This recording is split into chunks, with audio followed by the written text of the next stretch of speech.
You are about to enter the Red and Rev Sports Show experience. Get ready for some real sports talk from some real sports fans who were real sports athletes who have sports knowledge.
What's up, everybody?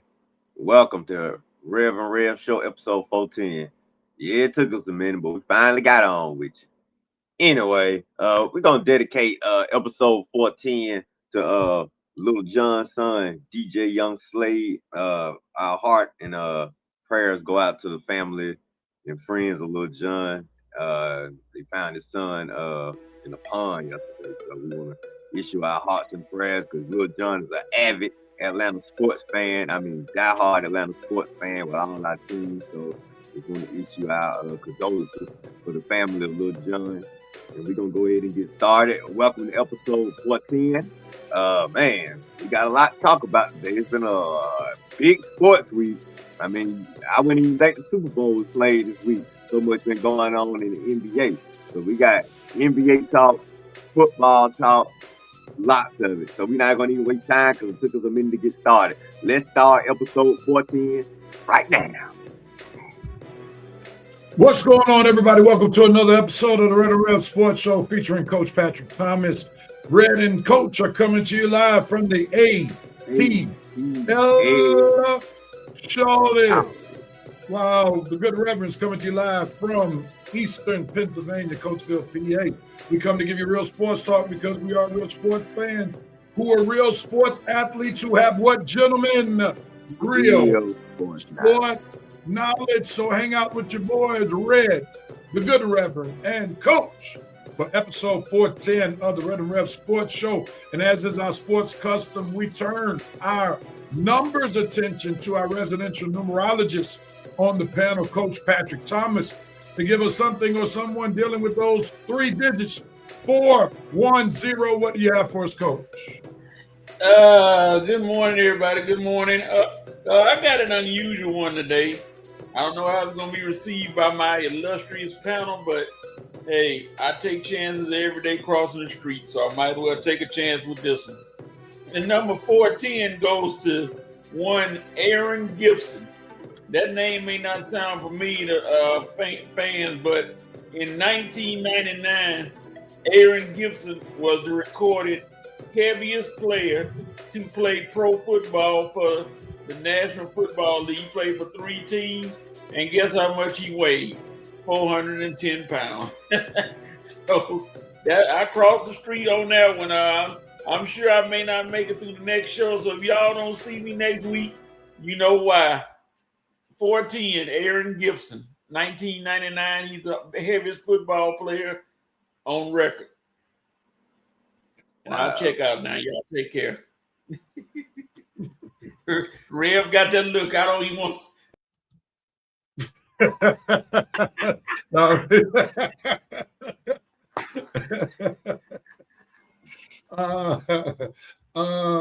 I mean, that definitely caught me by surprise. I didn't know we were going the weight route, but hey, you made it a sports story, so God bless you, Coach. Yep. That's a lot. Yeah, I didn't see that one coming, but hey, it's all good. But nevertheless, we want to welcome everyone to the Red and Rev Sports Show featuring Coach, episode 410. As we get into this, please like and share this broadcast. Hit that like button, hit the share button. Who knows, somebody who sees your share may become a part of the best nation in sports media, sports talk, which is the Revanite Nation. And as we talk about that nation, let's welcome them right quick. Let's see who's tuned in. As we've started a little bit late, and I'll take the full brunt of that, my fault for having us start late. I was on another live, and we couldn't go live on StreamYard, so that's my fault. But nevertheless, Winston, what's going on? Says chat. Smash that like button. We appreciate you, Winston, as always. He says y'all are shared.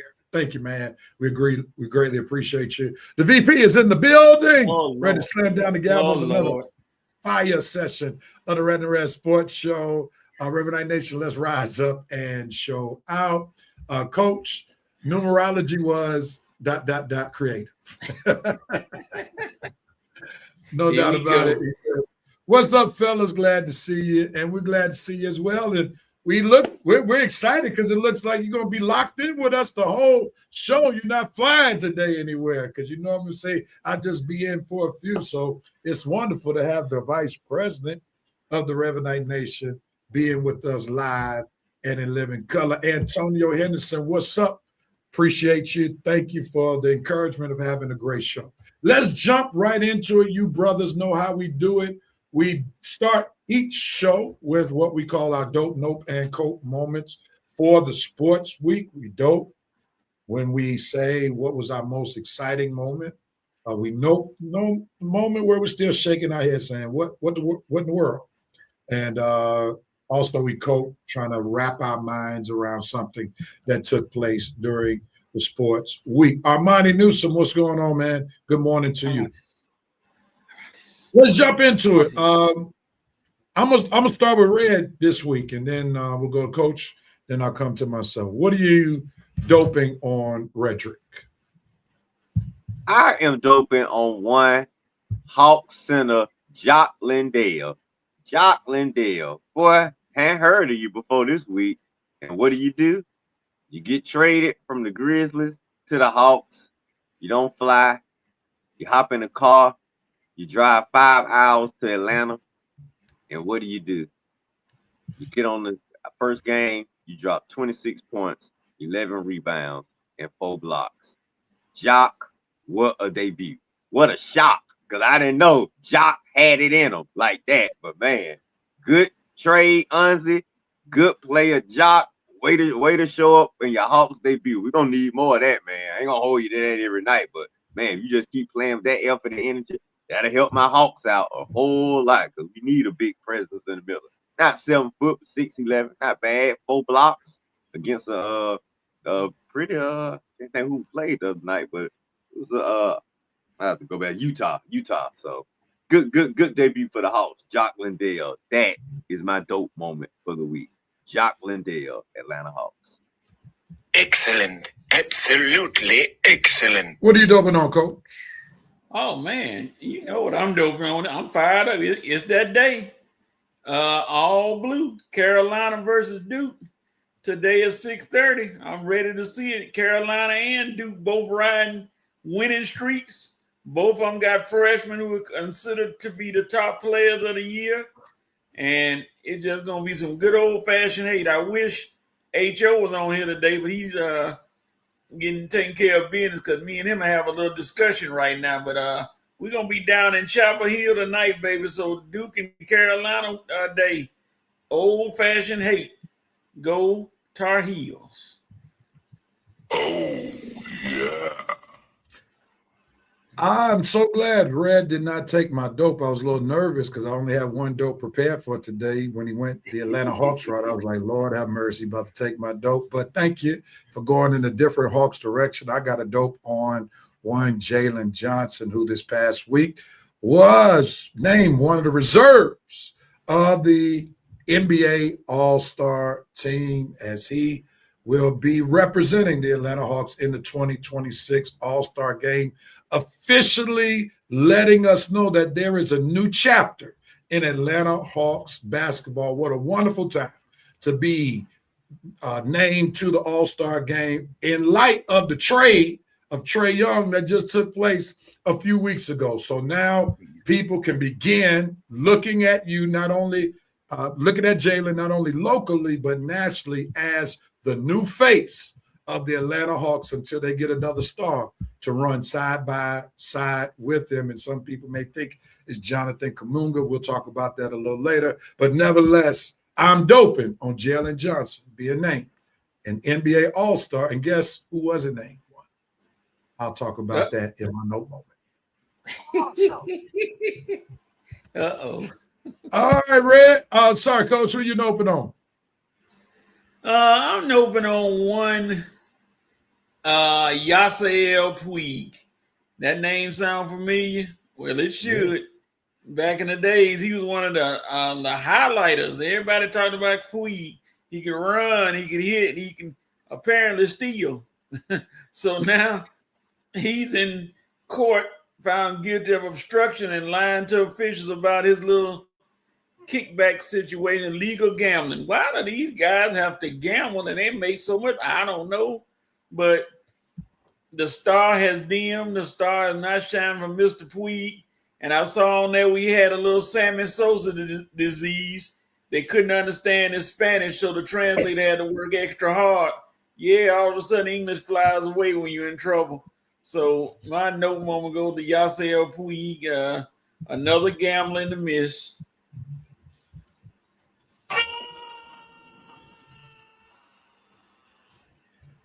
My note moment came on the fly as I was doping. I initially had someone who got fired from the Dallas Mavericks in mind for my initial note moment, especially after the trade that took place after the guy he traded Luka for. But I'm going to go in a different direction. I got a note on Trae Young. I'm noping on you no longer being the face of the Atlanta Hawks. It sounds good to me. I've been pushing that for about 2 years. You are not on the NBA All-Star list this year, and you are no longer the face of the Atlanta Hawks.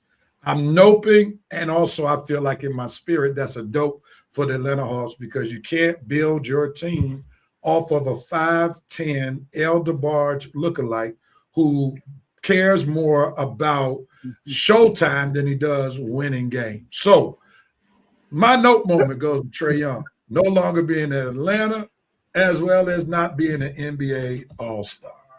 No! Real, you said that was a dope? It was a note for me, but a note for Trae Young not thinking that he was the face of the Hawks as well as he's in NBA All-Star caliber, at least for this season. So that's what I had to write. Got you. Rev, what you noping on, man? Man, I see Rev cheesing that went to the wild. He is really glad you gone, Trey. And I am too. Anyway, but who am I noping on? Finally, I get the rant on this clown. I've been waiting. I said eventually he gonna do something in the sports world. And I'm gonna get a chance to get on him.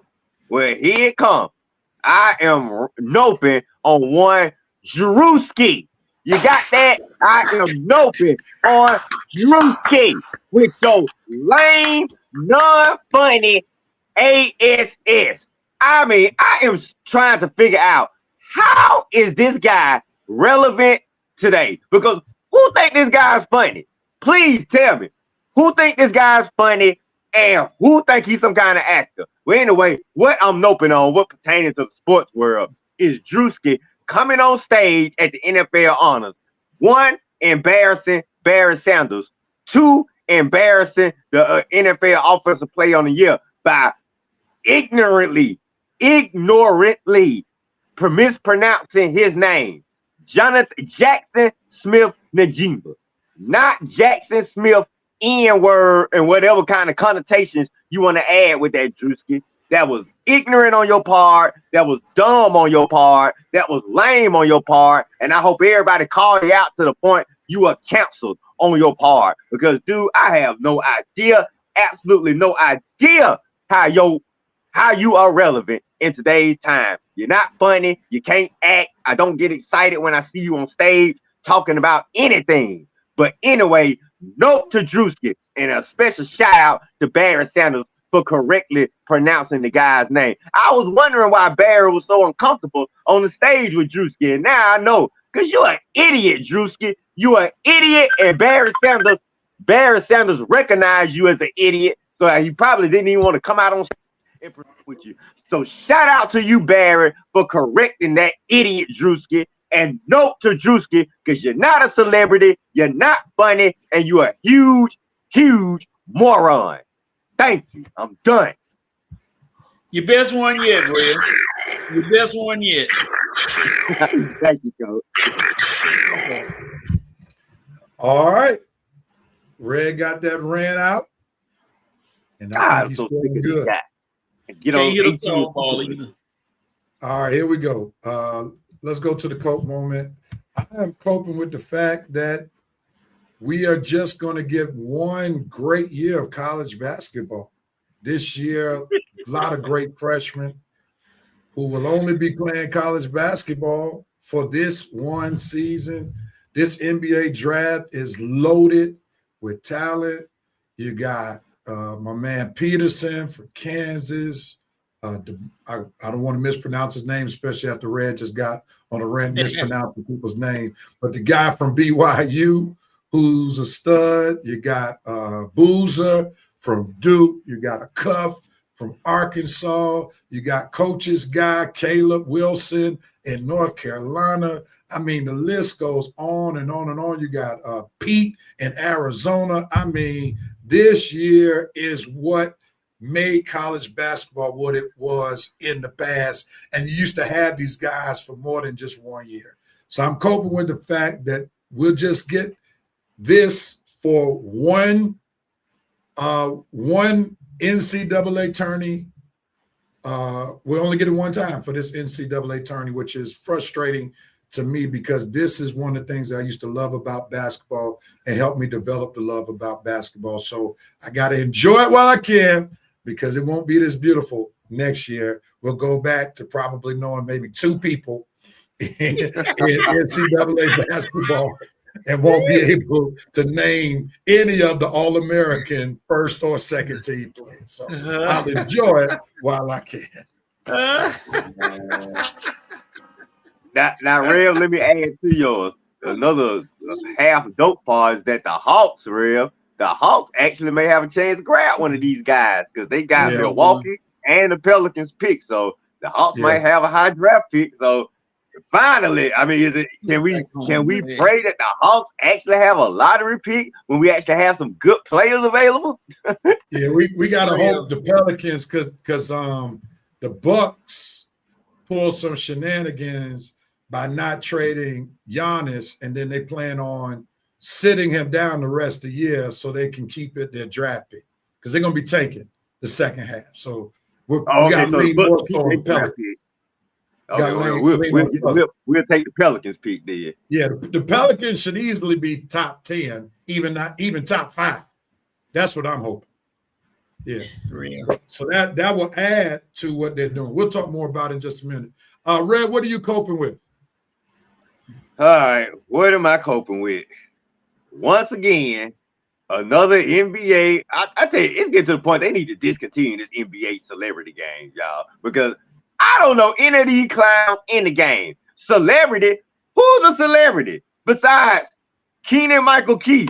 I don't know Ron Flynn, Dylan Wayne, Jenna Brandy, Rick Schneider, Taco Fall.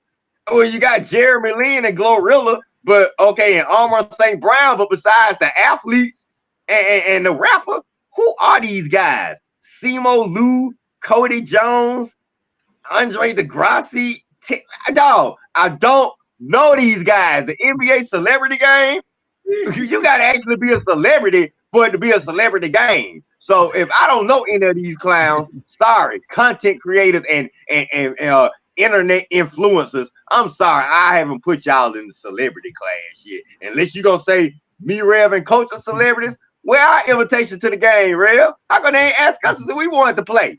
I mean, you got all these other folks out there. I'm saying, who are these folks? And you're going to say, who is Rev and who is Red and who is Coach?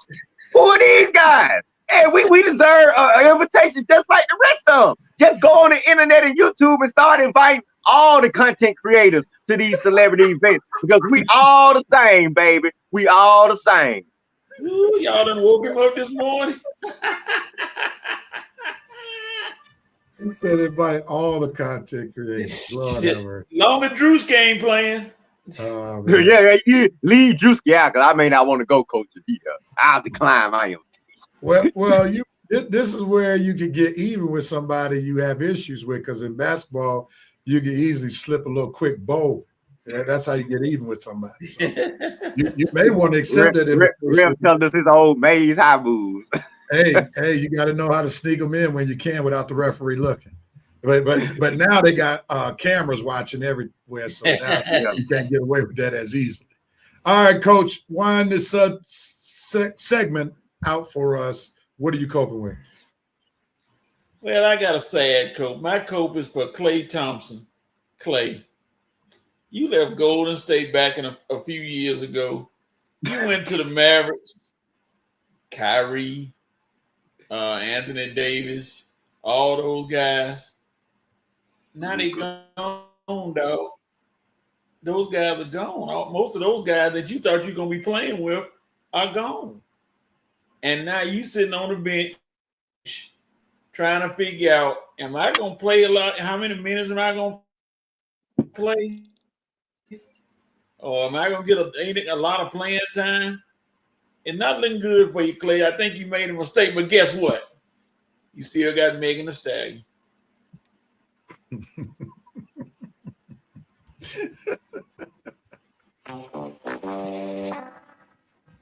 I mean, I knew Megan was gonna work her way in there somehow. I was just trying to figure out how she was gonna get there. Well, for many brothers, they would say that's a great consolation prize. Yeah, she cooks some spaghetti, boy. Yeah, I'm gonna come back to what you said about him. I'm not playing with those players again because that takes us to the NBA trade talk that we're gonna get to. Let's get right into it, man. Rebel Knight Nation, they're on fire this morning. Let's see what kind of comments they're bringing to the table. They actually showed up. They showed up, man. They showing out. The VP is jumping on. Jose Alvarado has shown up in my social feed all week. Watch your balls around this dude. He was sneaking steal when you're not expecting it. Pause. He just got traded to the New York Knicks. He's from New York, actually. Winston is doping on AR. Austin Reeves coming back off the bench and dropping 35. I knew Red would give some reaction to that. Oh, what's going on? Said have a great one. He's doping on New Hawks. Hella debut. I guess he's talking the same talk that Red was talking. Winston baby is coping with Bijan being snubbed for Offensive Player of the Year in light of JSN. You got to think about it. One is in the playoffs, one is not. Those kind of fans, I keep telling fans we got to make the playoffs. We got to make the playoffs at least. VP said, I'm a double dope on you guys. No team wanted to be a trade partner with the Grizzlies for their beloved trouble asset. Beloved trouble asset. Love that word. Ja Morant, I'm going to have to use that in ministry one day. He said, Ja Morant. He said, Ja Morant, shoot. That's hilarious. Look, don't take him literally, Ja. Don't take him literally, Ja.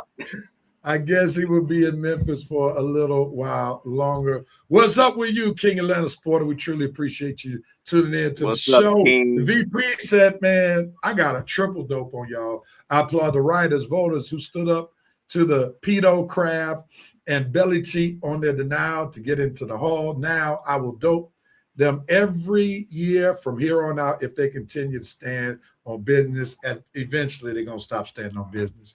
You can't keep them out of the Hall of Fame. I mean, I understand the 1 year, you don't want them to be first ballot Hall of Famers, but the man, right. Mr. I'm good with this year. Yeah, you can let him in next year. They hate to get in first ballot. Because it's going to be hard. Like, you gotta get Gronkowski in there next year. I think he might get in real first ballot because Gronk wasn't really associated with the Spygate stuff, and he ain't had nothing to do with Tom Brady deflating his football. So Gronk might get in first ballot because he wasn't there with Spygate. And the thing that's going to help Gronk is the fact that he has reinvented himself post football. He's a commentator. He's everywhere. Right. So that's great publicity. Those army commercials really gonna help him. Oh, for sure. Winston is noping on Emmanuel Chase being investigated for throwing suspect pitches to benefit batters or bettors. Benefit bettors. Crap! Coach, I traded for that piece of crap on MLB The Show. Just embarrassing me. The VP said nope. Same note Red had. Drewski not reading the room by disrespecting JSN's name pronunciation. NFL probably won't be inviting you back. I still like your comedy. Just don't disrespect the young man's name. Read the room, bro. The VP also coping with the fact Klay Thompson made a bold move so that he could play with Luka and AD. Luka has since gone Hollywood and has hit the gym or Ozempic, and street clothes go to Chocolate City for Klay. Man, it seems like you and Red been conversing all week long with you all's takes today. All week, man. Amani said, "Is college basketball making a comeback?" As Coach would say, when you gonna make a comeback to your job, buddy? How about that? Well, I was about to say, Coach is going to say something else. I had to think about it because he normally says I have some concerns. But that's to be determined. We got to see more than just one great year. Like if this is going to be a great year of NCAA tournament basketball, but I don't see another class like this 2026 class coming in this deep. Come back, I mean, come on, UGA. You got to make this tournament. When it's come back real. Come back real. Come Hey back. man, I got to see more years. I can't get a year. Don't, But Rev, don't come back. I'll be locked in. I'm gonna actually fill out a bracket this year for sure. Oh Lord. Yeah, Rev, stay on the fence like me. Ho said, nope, I'm noping for the lady who cannot pronounce Vrabel. Lady, practice before you go out. The VP said, Lieutenant Sonar, maybe, just maybe, they need a rebound because the women have taken over in the last years. That's real. Yeah. Jay Case, Jerome, coming in on YouTube now. He's doping on Shador, making the Pro Bowl in the place. Oh my God. I mean, come on. I know you're a pro Shador guy, but you can't be serious doping on Shador where he had more interceptions than TDs. Come on, man. Don't do that. I know you wanted Shador to be excited, to be, a great player, to really prove the prognosticators wrong, but this has pretty much put more salt on the wound, because it's almost like he was handed a jersey retirement by his daddy, and now he's being handed an all-pro selection. I mean, come on, man. Like, real? He didn't even start half the season. Don't call him an all-pro. Just say he made the Pro Bowl. Don't call him an all-pro. Just say he made the Pro Bowl. That's you're right. There's a difference. My bad. Thanks for the correction. But, I'm thinking the Pro Bowl should relate to being all-pro at the end of the day. And he should not get any distinction being called a Pro Bowler. Nothing with pro besides being a professional football player, and he shouldn't be getting any accolades when it comes to Pro Bowl or all-pro.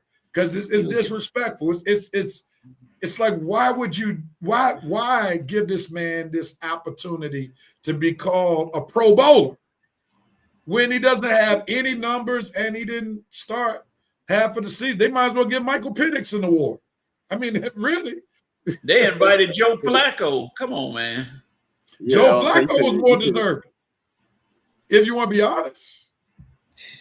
Aaron Rodgers was more deserved.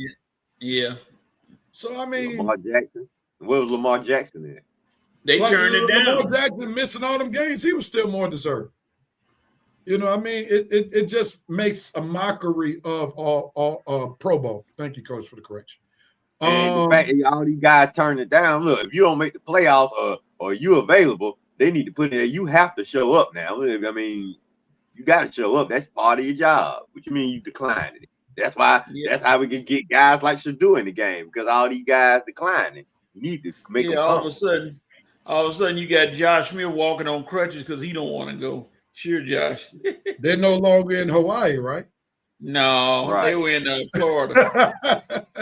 I thought the Hawaii thing, they didn't want to go back because all the players got hurt, and it was just like, I don't know. I thought they were trying to avoid the Hawaii thing, but maybe they need to back. If they were still playing flag football in Hawaii, they would go. Yeah.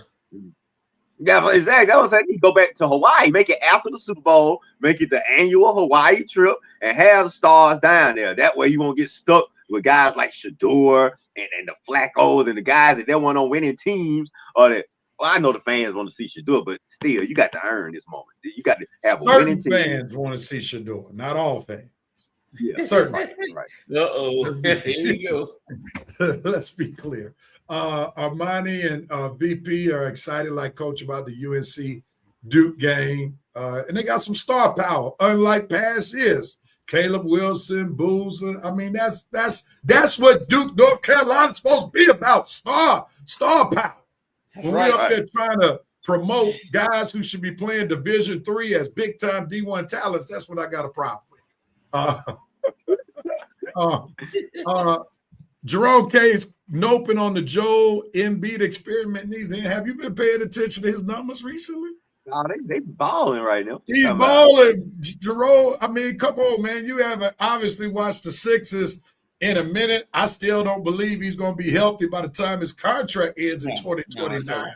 But right now, we can't be poo-pooing on Joel Embiid. He's balling lately, averaging like 25, 28 points a game.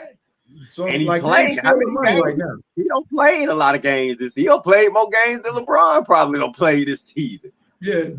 He's been Philly fans have at least been silent on criticizing him recently. I'll say that. He's coping on the state of nil and the portal. Average kids are gonna struggle in the black hole of uncertainty. That's true. VP said Pete Rose just entered the chat. VP said Grunt, just like both Mannings, are lovable characters on TV. Low-key funny as heck. And then also it helps that he was like one of the best tight ends ever to do it too. Jerome said, Red, they are USAA commercials, not Army commercials. I got it. I was just saying, you knew what I was talking about. Okay. Armand said, Red, I'll come back when the job lets me have my weekends back. Don't worry. The VP said, Jerome, don't be over there on YouTube mispronouncing this. Ron Thomas, what's up, bro? Glad to have you. VP said, I'm a Shedeur fan. He has some growth. The NFL has made this move for marketing purposes. The NFL marketing team is top notch. They have the top sports product in this country. Pro Bowl ratings may have been in the tank. Folks will watch just because go Browns. That's a good point. Not deserving. Here we go. Jerome said, Red, but God chose the foolish things of the world. He didn't get spiritual. Shame the wise. God chose the weak things of the world to shame the strong. Go. Okay. All right. Okay. If you want to over spiritualize it, God bless you on that one. I ain't gonna fight with that. So if you believe this, God's doing. Hey, I ain't gonna get into it. Look at the VP saying. Basically, Shedeur being asked to the Pro Bowl is like last call at the club bar. One of the undesirables will get some love that night. Facts. What's going on, Birdcage? Said, fellas, what's going on? Smash that like button. We appreciate you smashing that like button.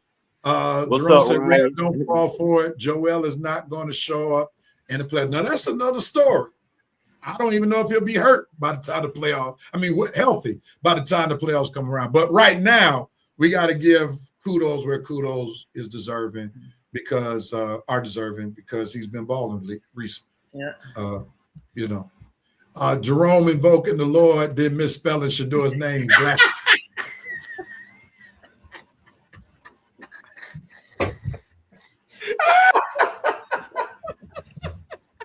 So what you saying, VP? That's not the Lord's doing. His comments are not of the Lord. No. He's spelling Shedeur.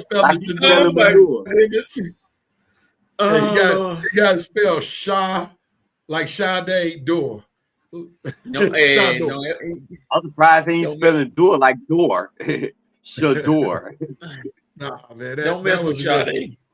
That was a good catch. Sade, one of the most beautiful women in the world. Let's move this train. Let's move this train real quickly. Man, I should have looked at this thing before I got on. Real quickly, I'm gonna start with you guys. NFL honors awards. Red, I'm gonna start with you, man. What stood out with the NFL awards? Well, I'm kind of disappointed that my Dirty Birds, man, had 3 chances to win an award, and man, we go 0 for 3. 2 defensive rookie of the award nominees and 1 offensive MVP.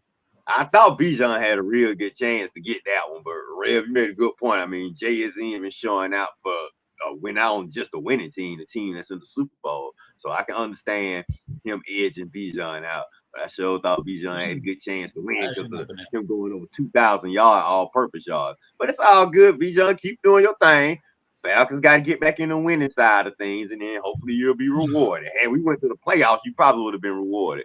But, man, I really thought we had a shot at the defensive rookie of the year. We had 2 guys, and still couldn't. This guy in Cleveland, man, this Schlesinger, dude, I swear he better be a doggone perennial Pro Bowler, man, the way he beat my guys out. Because my guys are going to be, I think my guys are going to be solid for years to come. So I sure hope this Carson Schlesinger kid is really going to be the next Myles Garrett because he beat my guys out, Pierce and Watts. But other than that, I think the show went pretty much like expected. You know, Drew Skid lame with his lame self, bought the show down for a brief second, but picked it back up. John Hamm, I'm not quite sold on him as a host, but he did the best job he could. The awards went pretty much how they were gonna go. Matthew winning MVP, Garrett winning Defensive Player of the Year. I love how they give a special shout out to the Walter Payton of the Year awards. I think the guy that played with the Redskins and played with Seattle. I love that dedication to his mother at the end. Bobby Wagner. Right. Thanks, Bobby Coach. Wagner. Bobby Wagner. Yeah, thanks, Coach. Bobby Wagner. I love the shout out to Bobby Wagner and his mom. That was a nice moment. And like I say, the NFL Honors, this turned out to be a pretty good show. I like how the NFL do their thing. You have a celebrity host. You have a lot of hot celebrities as presenters in addition to the athletes. So I'm kind of liking how the NFL Honors do their thing. I'm thinking about why don't the NBA and baseball have their own award show? NBA, probably not a good idea for domestic issues, Rev. I want to get all into that. MLB, not bad. I can see them doing the show too. So NFL and MLB probably need to. Well, NFL is gonna have this yearly, so I applaud the NFL for having their own award show in addition to the ESPYs that happens in July. Give the players a chance to, relax, get out your uniform, get in your nice outfits, bring your family out to the show, and just celebrate each other. So I like how the NFL does that. So other than my Falcons missing out, going 0 for 3 for their awards, Rev and Coach, that's about all I can say about the show. I mean, I didn't see most of it. I had to look at the replay when I got home, but nice show. I love how the NFL does. I just wish my Falcons had went home with a few trophies, but I have no problem with the guys who won. And props to the NFL for pulling off a nice little show for the players, the coaches, and all the other executives can come. Let the hair down, get in your nice suits, and just relax and enjoy themselves for a night. Coach, before I come to you, I'm gonna do a agree-disagree bite segment rather with you in just a second. Dante Armstrong is excited about his Carolina Panthers wide receiver rookie winning offensive rookie of the year.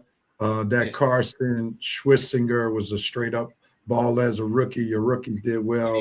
They hopefully will have a great sophomore season. Let's see what else we got. VP said Bobby Wagner has always been that dude off the field. I root for him no matter where he goes.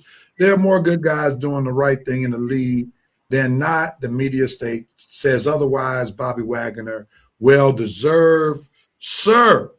And then VP said Myles Garrett making Deacon Jones proud. Josh Daniels for assistant coaches, the epitome of some guys are dang good coordinators and not good head coaches. It's almost like in ministry. Every preacher is not meant to be a pastor. There's some preachers who need to be associate ministers. Everybody can't sit in the first chair. There's some folk who are better in the second chair. And Josh McDaniels is one of those guys. He's proven he is second chair material. Live in it. Like, who is y'all long-term defensive coordinator in Pittsburgh, Coach? Well, they changed up everything now. So no, I'm saying in years past. Didn't Dick y'all have LeBeau. like Dick LeBeau? Yeah, Dick LeBeau was a defensive coordinator for years in Pittsburgh and did a phenomenal job. Same thing with the Eagles. They used to have a defense coordinator. What was his name during the Andy Reid years? Come on, Ryan. Not Ryan. Ryan was the actual coach. That's I know you're talking about Rev. I can't remember the guy's name right now. Like the current guy who's thinking about retiring, Vic Fangio. He is an assistant coach. Some guys are just meant to be coordinators. And what's the guy in Cleveland? Jim Schwartz. Jim Schwartz is a better assistant. Then he's been a head coach, no doubt. Right, no doubt. Dante said the rookie linebacker from Cleveland was very good this season. Dominated against the run. Him or Pierce was neck and neck. Slight edge to Carson, more consistent. VP said T-Mac in Carolina is that dude. The cupboard isn't bare in Charlotte with Bryce Young finally getting protection. King, Atlanta Sports said can't wait to see who the Falcons get in free agency. VP answered that question. Dick LeBeau. Thank you, Dante. Jimmy Johnson. Yep. Thank you. and rest in peace to him. He was the long-time defensive coordinator for the Philadelphia Eagles. Yeah, I think he had passed away. Great defense. Yep. All right, Coach. I'm gonna play a quick game of agree or disagree with you when it comes to these NFL honors. All right. All right. Here we go, Coach. Most valuable player, Matthew Stafford. Agree or disagree? Agree. He had a heck of a season. He had a heck of a season. Over 40 TDs, over 4,000 yards. Yeah, he had a heck of a season. Mike Vrabel, Coach of the Year. Agree or disagree? From 3-14 to 14-3. That's all you need to know right there. I need to know if you agree or disagree. I agree. Even though he's a Patriot. Yeah, just start. The great facts, Coach. Just start with agree or disagree, so we can make this segment agree. There's no Farrell on this. Agree or disagree, right? Okay. Myles Garrett, Defensive Player of the Year. Agree or disagree? Agree without a doubt. Now, he's the exception to the rule, right? We just talked about earlier Bijan not getting it because his team wasn't winning. When you blow the opposition away with his numbers, you can't help but give him that kind of award because there was no one close putting up the numbers, and Cleveland had a stout defense, and that defense was stout in most games, and it was because of Myles. Yes, sir. I think. Go ahead, Coach. Go ahead. You take him and Schlesinger off the field, the Cleveland Browns win one game, maybe. Wow. Maybe. Red, what are you about to say? I was gonna say, I think had Bijan broke records now, say he had a 2,000-yard season, something like that, he probably would have had a better chance to win without the Falcons having to win the season. Because see, Myles Garrett broke records. He broke the sack record, and Bijan just had 1,500. I mean, he just had 1,500 yards. He had 2,000 all-purpose yards. Yeah. If he had a record-breaking season, he probably have a better chances of edging out JSN. For sure. VP got a message for you, Coach. Use your ears, please. VP, use your ears. Shut up. All right, Coach. One more for you. Comeback Player of the Year, Christian McCaffrey. Agree or disagree? Agree. Any reason why? Man, Christian McCaffrey, he had a myriad of injuries last year. So, for him to get back on the field, and I think San Francisco uses him too much, but still, he able to get back on the field and play and make it through the season. I give him that.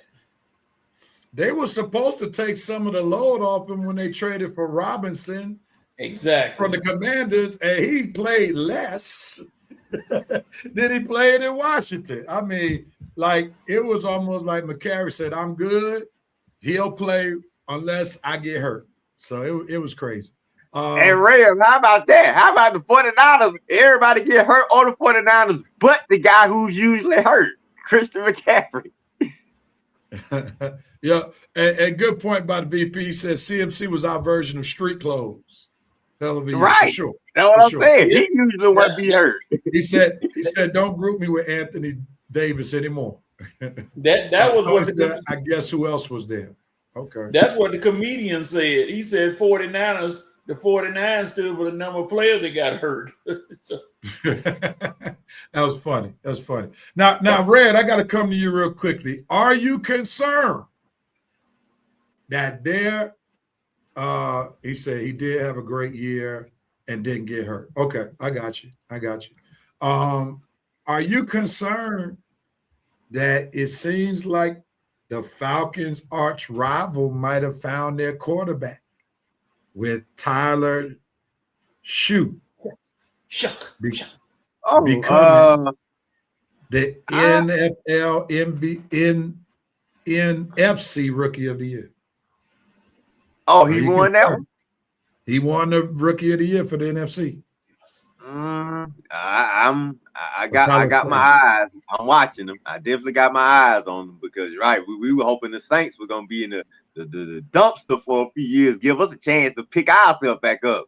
But when their quarterback situation is proven for right now to be a little bit better than ours, or more stable than ours, yeah, I gotta admit, Rev, you gotta have concerns because we still as Falcon fans don't know what our quarterback situation is, even though Michael Penix is going around doing. What you say, Coach? Yes, you do. Easton Stick. I'm a supporter. He ain't got no other supporters. I'm winning. All right, Easton, you got a fan and coach, but I don't think too much of the other Falcon fans gonna be pulling for you. Who is Easton? You got Michael Penix going around doing the media rounds this week. So, like I say, Real, I'm with you, man. I'm just trying. I don't know who made the comments and got Coach Cocker laughing so hard. But anyway, let me finish what I'm saying. I don't know right now what our quarterback situation is. So right now, Rev, I do have concerns. Like I have concerns with the entire coaching staff. I mean, look who our offensive coordinator is. Turnover Tommy. Is that what we went into the offseason saying? We wanted by our offensive coordinator. Turnover Tommy from Notre Dame. So like I say, Rev, this entire offseason is set up to be a comedy of errors, man. So like I said, you don't want nobody looking at Red now because Red is not supporting this coaching staff. The only person I'm supporting is the GM, Ian Cunningham. I like that move. Other than that, that's the only move Matt made that I like. Who would ever thought, if you rewind the clock 2 years ago, after the Falcons drafted Michael Penix, signed Kirk Cousins, that in the NFC South, they would have the worst quarterback situation going into the next NFL season. The Carolina Panthers have Baker Mayfield. Bryce Young. I'm sorry. Tampa Bay Buccaneers have Baker Mayfield. Carolina Panthers have Bryce Young. New Orleans Saints have Tyler Shaw. And now the Falcons have question marks. Yeah. Tony said, yeah, I think the Aints will give him another year. You got to. I mean, I think Keelan, what's his name, Moore? What's the coach's name? Kellen Moore. Yeah, Kellen Moore. He ain't going nowhere. Yeah. I mean, I think he saw a lot that he's excited about, and he's a former quarterback himself. Shaw, 11 games, 2,384 yards, 10 TDs, 6 INTs, 67.6 completion rate. Those numbers are much better than Washington Sanders. The Falcons will have trouble with the Saints and Panthers on the rise. And as long as Baker's cooking, Tampa will be in the mix. Well, that's why they brought Stefanski in to boost up that offense. And we'll see if we'll get a quarterback who he can actually develop, because we didn't see much development in Cleveland. He don't struck out on his last 13, Real. Yeah, man.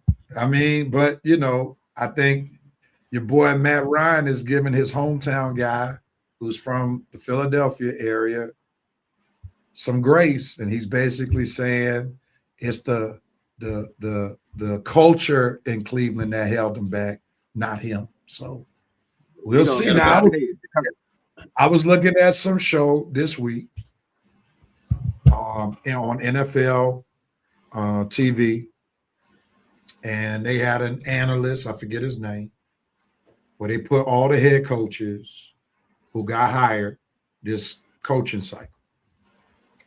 And they asked this analyst to predict who would have the most success out of this new coaching crew. This guy said I'm going to go from the obvious, and he said Stefanski was the obvious. What? So that was interesting. That was interesting, and I wish I had gotten the guy's name so I could research just to see if there was some personal ties to him, if there was some ties to Tim McCarver.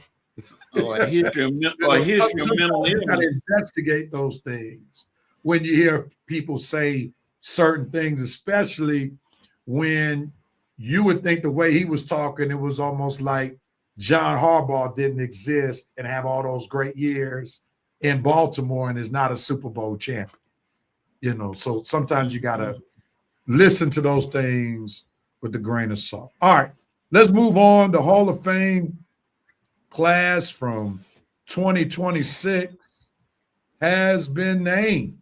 And you have first-timer quarterback Drew Brees, who made his fame with the New Orleans Saints, used to haunt the Falcons for many years. Wide receiver, first ballot Hall of Famer Larry Fitzgerald, played many years in Arizona.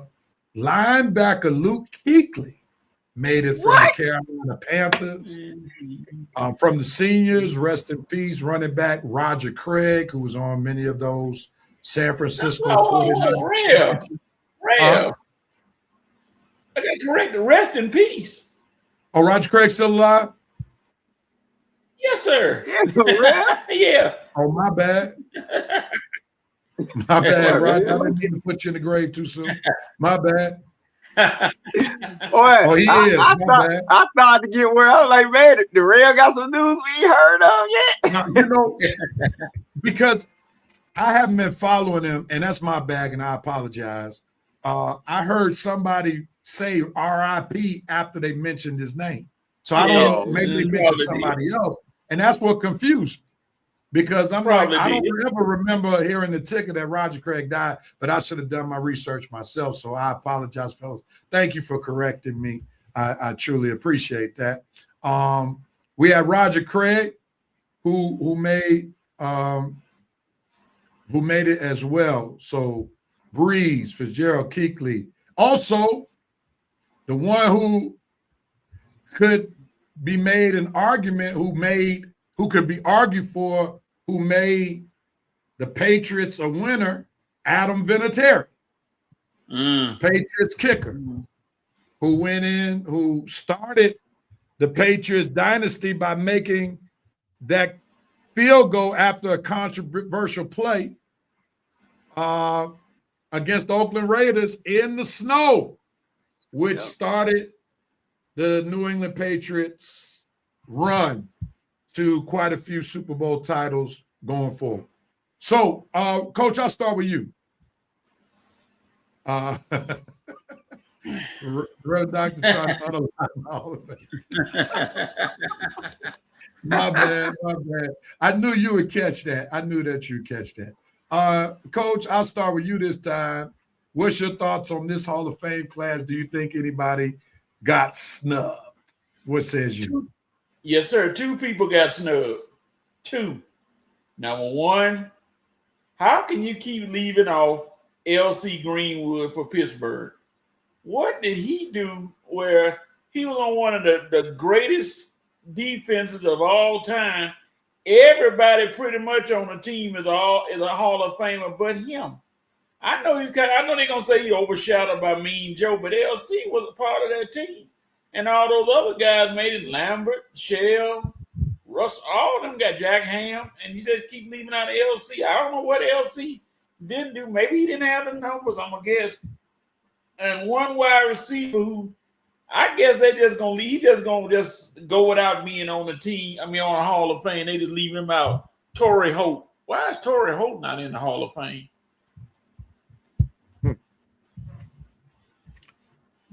I think the problem is, Coach, is that the guys that you mentioned, though great players, they're going to continue to get pushed back when there are more people eligible. Probably so. Let's look at the 2 names you mentioned. Would you put in Torrey Holt before Larry Fitzgerald? No, sir. That proves your point right there. Yeah, exactly. And then would you put in, now this may be an argument. You saw Greenwood play. I don't remember him, so I don't know what force he was with the steel curtain. Would you put Greenwood in over Luke Kuechly? Was he as dominant than Luke Kuechly was for the Carolina Panthers? I was looking at what the VP said about Luke Kuechly missed a lot of games, because he got concussion. That would say LC played a lot of every day for the Steelers. So I give it a draw because when Kuechly played, he was dangerous. He was awe-inspiring, but Greenwood was part of that anchor on that team. So I guess, like I said, he was overshadowed by Joe Green. And, now he's at a point where it's going to be hard for him to get in because every year you keep, like you just pointed out, and you keep bringing up another defensive player who had better numbers, which keeps holding him out. If they didn't get him in back then, he's probably not going to get in, which I'm wondering if the same is going to be for certain players, but it's a Hall of Fame. They said not the Hall of Very Good.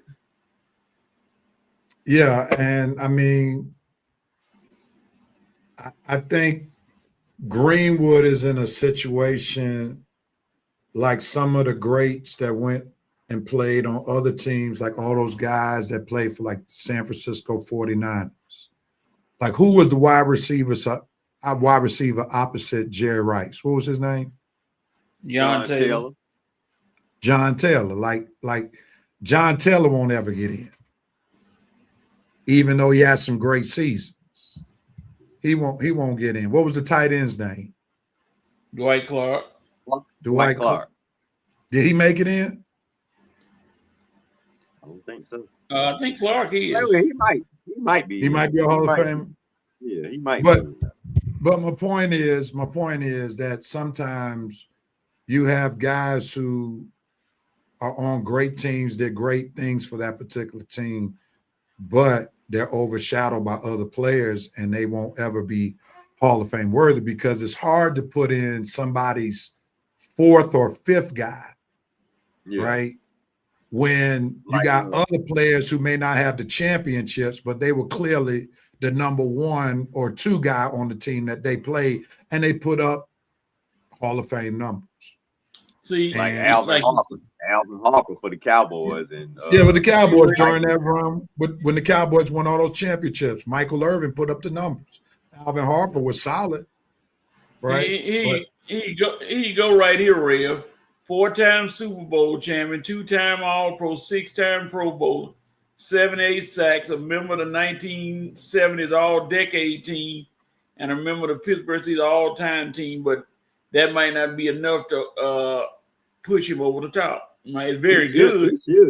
He should be in now. It's good. I think the more you have players that are continuing to be eligible, the more he'll be pushed back. That's just the reality of it because you got a lot of great players who are positioning themselves. Just like next year, who's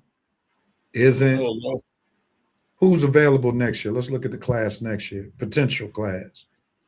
You have Hines Ward, Gronkowski. So you got Gronk, Adrian Peterson, Ben Roethlisberger, Richard Sherman, Eric Waddell, your boy who will never get in while he's alive, Antonio Brown. The crazy one. Gerald McCoy. So you got a lot of different guys. And this on top of the guys who didn't get in. Yeah. So it's just and sometimes I think that's what's the benefit of the Ring of Honor for these teams. Like guys who may not make the Hall of Fame, let them be honored by the team that they play for. Yeah. That, I think. And VP, I saw your comment. Thank you for debunking the Tim McCarver, Kevin Stefanski comments. Here he says Luke Kuechly was that dude, a walking encyclopedia for defense on the field. Dude was a baller. I hate that his career was cut short when he had the awful concussion. Dante said Torrey Holt should be in the Hall of Fame and Terrell Suggs should too.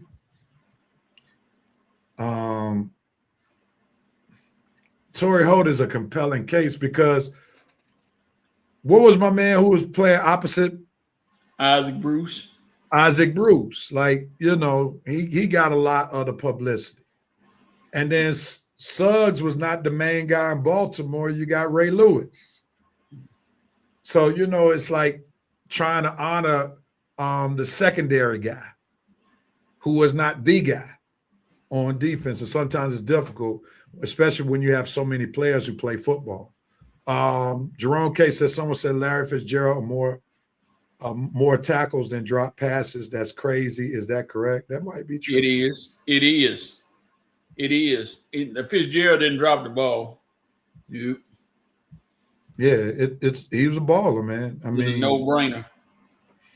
Yeah, I mean, Larry Fitzgerald not only was a baller, but character goes a long way. Like you've never heard anybody say a crossword when it came to Larry Fitzgerald. Mm-mm. The epitome of a pro. And he is the one who debunks the wide receiver diva mantra, because there was no diva in Larry Fitzgerald. All right. We got to do one more thing before we go to halftime.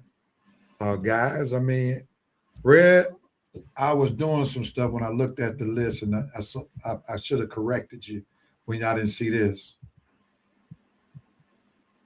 NBA All-Star reserves were named since the last show. Yeah. Uh-oh. All right, let's go right there real quickly. We got to turn the attention to football. I know everybody's excited about football since the Super Bowl weekend, but there were some reserves named to the All-Star. I mentioned one of them earlier in the show, who happens to be one, Jalen Johnson for the Atlanta Hawks. This is kind of interesting, man, where we're getting reserves being named who were perennial starters. Mm-hmm. Like who would have ever associated LeBron James with being a reserve? Who would have ever associated Kevin Durant with being a reserve? Like that just does not sound right to me. But guess who's still starting? Steph Curry. Well, I mean, Steph got a lot of popularity, and I mean, Steph. It makes sense that he's still starting because he literally helped change the game. Yeah, I won't say he changed the game for the better, because they got too many folks shooting threes who shouldn't be shooting threes. But hey, it is what it is. So you got Scotty Barnes, Devin Booker, Jalen Duran, Chet Holmgren, Jalen Johnson, Kevin Durant, LeBron James, Kawhi Leonard was added in. Why added? Yeah. For Shai Gilgeous-Alexander, who's not going. Mm-hmm. Donovan Mitchell, Norman Powell. Oh, Powell should have been on there. Lord have mercy. How you pronounce his name? Denny from Portland, Abijah. Adja, thank you. Jamal I'm sorry, Abijah.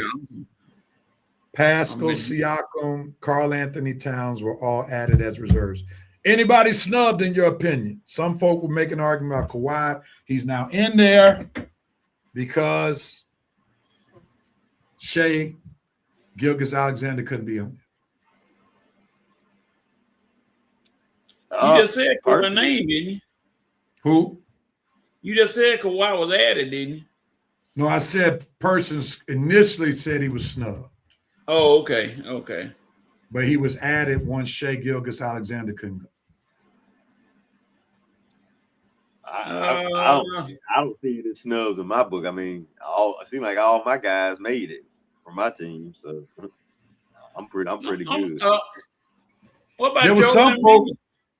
That's what I was about to go to. Some folk in the Philadelphia media said Joel Embiid. I disagree with it because Joel has come on of late. Okay. He didn't start the season on fire. Right. But like if you give it based on a month, yeah. But has And he been on Durant, fire since October? No. and Durant in Detroit don't have more consistent season. So yeah, I would have gave it. Yeah, And you got got I like the guy. you got to go with Durant because he's on the best team in the East. Mhm. And typically the best team or the number one team in a conference is going to get multiple players. So that's why you had Detroit's winning or in first place. So you had Cade Cunningham, Gillette Durant, go to Oklahoma City. They would have had Shai Gilgeous-Alexander and Chet Holmgren. It just is what it is. You can't deny having multiple players on the top team. The VP said the Durantula being a reserve in his hairbrush starting blasphemous. There you go. Winston says Steph should be still starting. He's only in like years 16 to 17. And we forget that his years are fewer than people like Durant, even though he's around Durant's age because he played 3 years of college basketball. JK said Michael Jordan was never a reserve player. Come on, man. Don't do that. Don't do that. Don't do that. Oh. Please don't do that, man. Michael Jordan sat out 6 years. Come on, man. Stop. Don't do that, Jerome. Don't do that. Michael Jordan sat out 6 years. Before he played for the Wizards. That's a weak moment, Jerome. I wouldn't even say that. That's weak. Don't attach yourself to the LeBron haters, man. Come on, weak stuff like that. Yeah, don't do that, Jerome. That's he's not still an all-star. He's still an all-star, whether you're a bench or a starter or reserve. All-star. And still balling with his team, still making the playoffs. Michael Jordan with the Wizards, like I can't understand why people don't remember he played with the Wizards. It's like he did all this for the Bulls, but the Wizards stuff don't count. Nah. They ain't gonna bring that up. Right. That's lets me know it's not a fair argument. If you're gonna grade LeBron on the Lakers, you gotta grade Michael Jordan with the Wizards. Like that happened. No matter how many people try to erase that happened. Like the Wizards being terrible every year that he played for the Wizards. It happened. Like they didn't even make the playoffs. They weren't even close to making the playoffs. That happened. Mm-hmm. VP said Steph has a timeless game. Yeah, he can shoot. LeBron being on the bench is an attribution to his 41-year-old body still functioning. He's an all-star just because of that alone. Dude's still gliding through the air, yamming on folks, yet in his 41 years, he still won't let that hair go. He did. He's bald-headed now, man. Where you been? Like, you got me on the Roger Craig, but I got to get you on LB. You mistaken his facial hair for being hair on his head. He's going bald now. He still got a little bit up there. He need to go full bald. He cut it all off. Even the little particles he got cut it. He did? No, it looked like his head is clean now. Okay, well, yeah. My HD ain't working. HD stand for hair there. Yeah. Jerome forgets that Vince Carter gave MJ the starting position in Mike's last All-Star game out of sheer respect. And he had no choice. It came out because David Stern made sure that happened. That's what came out recently.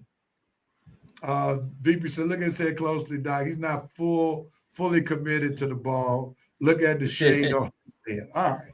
Yeah. Well, he's at the ball. He's fully committed. Jordan was only an All-Star's last All-Star game because Vince Carter gave him a spot. Jordan's fans try to forget the 80s and the Wizards eras. Can't be the GOAT and get cut from a pro team. Go back up, Red, to that. I'm Red up to that comment before that. Well, Red, if we're going to go with your logic that Son is still an All-Star, even if they are reserved, then you need to respect Shedeur Sanders for being. Jerome, I'm going to jump into this one. Jerome, Shedeur was added because several people, including the coach Lawrence Jackson, several quarterbacks did not want to go to the Pro Bowl. They asked Shedeur, and he accepted. And they did it for simple marketing purposes. They ain't do it because he is a conference on the field. Stop the madness. I like Shedeur, but he wasn't named to the Pro Bowl because of his play on the field. Stop. Right, man. I don't understand how you comparing that to what we talking about. LeBron earned his All-Star, and you know how I feel about him. But LeBron earned his All-Star spot. Shedeur did not. Awful comparison, Jerome. The VP last comment will go into halftime. Jerome chose violence today. Sir, walk away from the city. Don't look back, or else you will be endorsed by Morton Salt Company. I can't believe, and then you gonna tag my name with that silly comment? Like, man, get out. You gonna tag me an intelligent comment, man, not no dumb comment.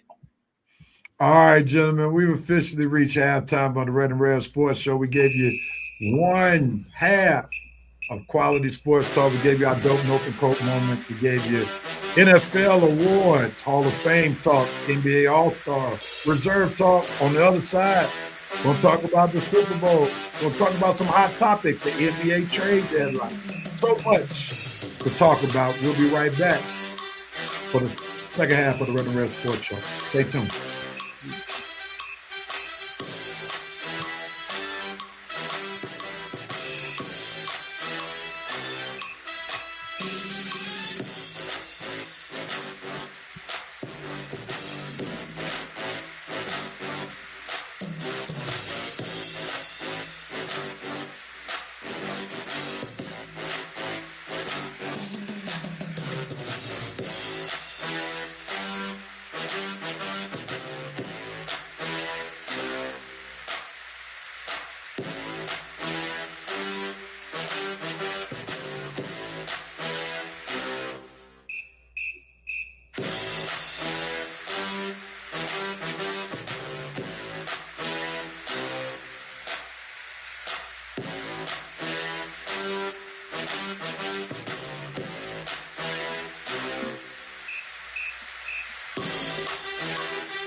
And we are back on the second half, or for the second half of the Red and Rev Sport Show. We hope that you've enjoyed what you've watched so far. Thank you for continuously tuning in. Also, if you don't mind, please like and share if you haven't already done so. Let somebody know what you're watching today on the Red and Rev Sports Show. Who knows, your share may be the share that may literally bring somebody to be a part of the best nation social media has to offer, and that is the Revanite Nation. All right, with that being said, we're going to start moving into our second half. John Harris chimed in. The Pro Bowl, the All-Star game in the NBA have been reduced to nothing more than bargaining tips come contract time. They don't take the All-Star game as seriously as in the 70s, and I would add the 80s. That's an excellent thing. I would add the 80s as well. And part of the 90s, probably. You know, it used to be a huge honor to play in these games, but they don't take the game seriously. That's why we got these gimmicks going on now with the All-Star game in the NBA, USA versus the world. Got 3 different teams instead of just East, West, and go out and play. That used to be one of my favorite moments as a kid, to come home from church on Sunday afternoon and watch the NBA All-Star game and let these guys battle. Now it's an entertainment show. They got all this glitz and glamour, and they have no type of real basketball play. And now Adam Silver is just throwing stuff at the wall, trying to make something stick so he can justify why people are sponsoring this event. That's where we are now, which is unfortunate. Adam Silver, you're a sad guy, man. How you don't understand? How you can't fix this? It's not that hard, man. You can put incentives for players to come out there and play hard. There's just things you could do to make this a worthwhile event. And it just feel like, Rev, sometimes I just feel like we got the wrong NBA commissioner. Because at least Goodell does what he can to improve the game or try things. I mean, he ain't just throwing stuff at the wall. Adam Silver just sometimes look clueless. Well, I'm gonna give Adam a pass, and this is why I'm gonna give Adam a pass. These NBA players now are more empowered, right? So they dictate a lot. So he can't govern with an iron fist like David Stern could for many years. The NBA that Adam Silver inherited is a lot more fruitful, and the players make way more money than the NBA that David Stern inherited. So this is why David Stern had so much more power back then, because remember, he took over the NBA when they were still on tape delay. Yep. When they weren't even playing live games. And he was the one who made the decision to market players more than teams. So this is where we got the evolution of Larry Bird and Magic Johnson had that era that pushed the league into prime time. And then you had Michael Jordan coming from that. Then that's when you saw how these players, because remember, Michael Jordan was only making like $2 million, $3 million most of his career. And then finally towards the end of his career, he started making 35 a year and things of that nature. So think about LeBron and them making that kind of money after their rookie contract. Right. So these guys have much more influence about what will be done than the players did in the past. Because now these guys, think about it. I was listening to Sam Mitchell on NBA radio, and he was talking about how in his day, even the superstars were forced to be in line with the coaches. They couldn't dictate anything. They were just happy to play out the remainder of their contract. Now these guys are demanding, I want to get traded, telling them where they're going to get traded, so forth and so on. So it's just a different day. And Adam Silver, in some cases, has his hands tied, and that's why he's been a different commissioner than David Stern was, because he realized he doesn't really have as much power over the players. I agree with that to an extent, but now the LeBrons and the Steph Currys, I get they power because they actually bring something. But now some of these other players who ain't that good, but they making big money, but you are not as good, and you don't have the cachet that Steph and LeBron have, they would not be dictating anything to me. Now, I can understand the guys who I know bring a certain amount of aura, like Steph. Okay, Steph brings, you have Steph somewhere, he's going to bring an audience. You put LeBron somewhere, he's going to bring an audience. Back in the day, you put Jordan and Kobe and you know, those guys somewhere, they're going to bring an audience. Now, some of these guys today, are you as charismatic as LeBron and Steph? Do you dictate a certain, like Cade Cunningham? I don't know anything about Cade. I don't even know what he sound like talking. Would you elicit the type of audience that a Steph or LeBron? I'm not sure Cade could dictate anything to me. I'm not sure a Jamal Murray could dictate anything to me. I'm not sure some of these other guys who probably the star is not as bright as LeBron or Steph. Maybe Luka or Jokic. But how much demanding are those guys gonna do? They kind of, quiet kind of stars. So to me, if you're gonna be the star that's trying to dictate or demand, you better have a star as bright as LeBron or Steph Curry. Because guess what? My ears gonna go deaf listening to you. So Red, you're still caught up in what was and not what is, right? So you're banking on charisma making dollars. That age is over with. You mentioned Cade Cunningham. He has 50 million reasons per year why he dictates stuff in Detroit. Oh, have mercy. Cade Cunningham is $50 million. You remember he signed a 5-year, $269 million contract in 2004. Woo. See, we came up in the era where players made more of their money because of their charisma through commercials, right? Through advertisement.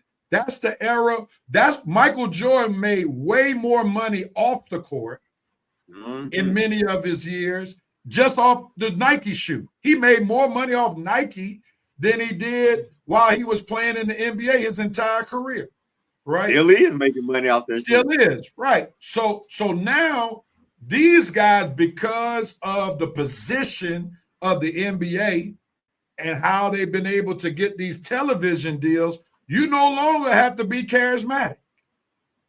Think about it. Jason Tatum ain't charismatic. Right. You see what I'm saying? Now they just put him on a potato chip commercial and he got like one line. He's been put on the cover of NBA 2K. Right? So in this era, you don't have to be charismatic anymore to have power and influence. And if you're paying a guy $50 million per year, he's going to have a lot to say in Detroit. Right. You're right, Rev. I'm still stuck on the stars on the court and the being a star off the court. Because you remember, they used to have players with cartoons back in the day. That's how charismatic some of these guys were. I might have found surprised Steph Curry or LeBron ain't got a cartoon or something. Because those two guys, I can understand following them. It's just, to me, you have to bring something more to, well, I guess I'm speaking of back in the day. A lot of those guys bought something more. They bought their talents and they bought something more to the game. These guys, they just bringing their game and they money. Look, deal what I'm making. Like you say, you got to listen to me because I'm making more than you. Man, and that's why they got more power over the coach. Because it's harder to move somebody who's making $50 million a year than it is to move somebody who's only making $6 to $10 million. That's why you got coaches getting fired in their first year. Monty Williams was Cade Cunningham's coach in Detroit. Right. And he got fired after year one. Yeah. And then he got fired, in Phoenix when Kevin Durant came there. So these guys dictate so much because they make so much money. Like, I'll give one more person, and Coach, sound like you want to get in here. I'll give you a prime example. Somebody who just got traded this past week. Jaren Jackson Jr. Yeah. Guess what he signed for in 2026? This guy is making $205 million over 4 years. That's ridiculous. So he's making $50 million per year. I don't even think he's made an all-star game. Yeah, it's ridiculous. See, that's what's going on. That's what's going on. That's the difference. You're right, man. And let's look at what's going on while y'all talking about what the coaches are dealing with. Look at what I got to deal with on this show. Constant coach barrage jokes, old jokes. And look at y'all two getting paid more than I do. Y'all name is on the marquee. And y'all got me as featuring. Featuring don't make no money. Well, I had to see that in. I was laughing so hard. I was laughing so hard. To make some money with your name being on the show. So once we start making some money, we'll have some negotiations. Not real. You know what, Coach? Y'all. Go ahead, Coach, Red. you know what you just did? You what you just did was the equivalent of Joe Pesci complaining about Mel Gibson and Danny Glover. Hey, man, come on. Why not? He can't be on the cover. I'm part of the crew, too. Oh, and Chris Rock and Renee Russo gonna start complaining that. Yeah. Hey, man, I had to sneak it in because y'all making some good points. I had to bring some up. Oh, Lord. Look, see, I knew I should have said, here come the VP right now. We're gonna You get knew he was right gonna die. The VP said, let's go all the way back to AAU. There are a ton of not so fundamentally sound players in today's game. It's all flash. Kobe will have a field day against today's suckers. Anthony Corey said Ja Morant for the wrong reasons. Yeah. The VP said today's superstars have the personality of a rock. We have a ton of not so marketable players. That's very true. Armani said you had to earn it back then for sure. Jerome K said there's talk that the NBA should change the game format to where the first team to 100 points wins. The idea is that would promote better defense play and shot selection. What's your opinion? I don't really agree with that unless you do with the NBA All-Star game that you did with the cup play where you put a big price tag on it, because right now NBA players, they get like, I think they use, what is the purse now? I don't know, but it's not as astronomical as cup play. They incentivize cup play by putting that $500,000. That's a lot of money, right? I know back in the day, NBA All-Stars used to get like $50,000, $35,000. That's what I was gonna say. Maybe an extra $50K. That's nothing much, I don't think. Let's see real quickly, how much do Nothing NBA they can get All-Star, inside piece of their girlfriend. Here, baby, go shopping. let's see, NBA All-Stars. Yeah, like last year, the winning team received $125,000. The losing team got $50,000. For teams in finishing in third, fourth place, they got $25,000. Like that's a drop in the bucket for most of these guys, because most of these guys are not making the league minimum. Let me go back to real quickly. Let me go to somebody who made their first All-Star team this year.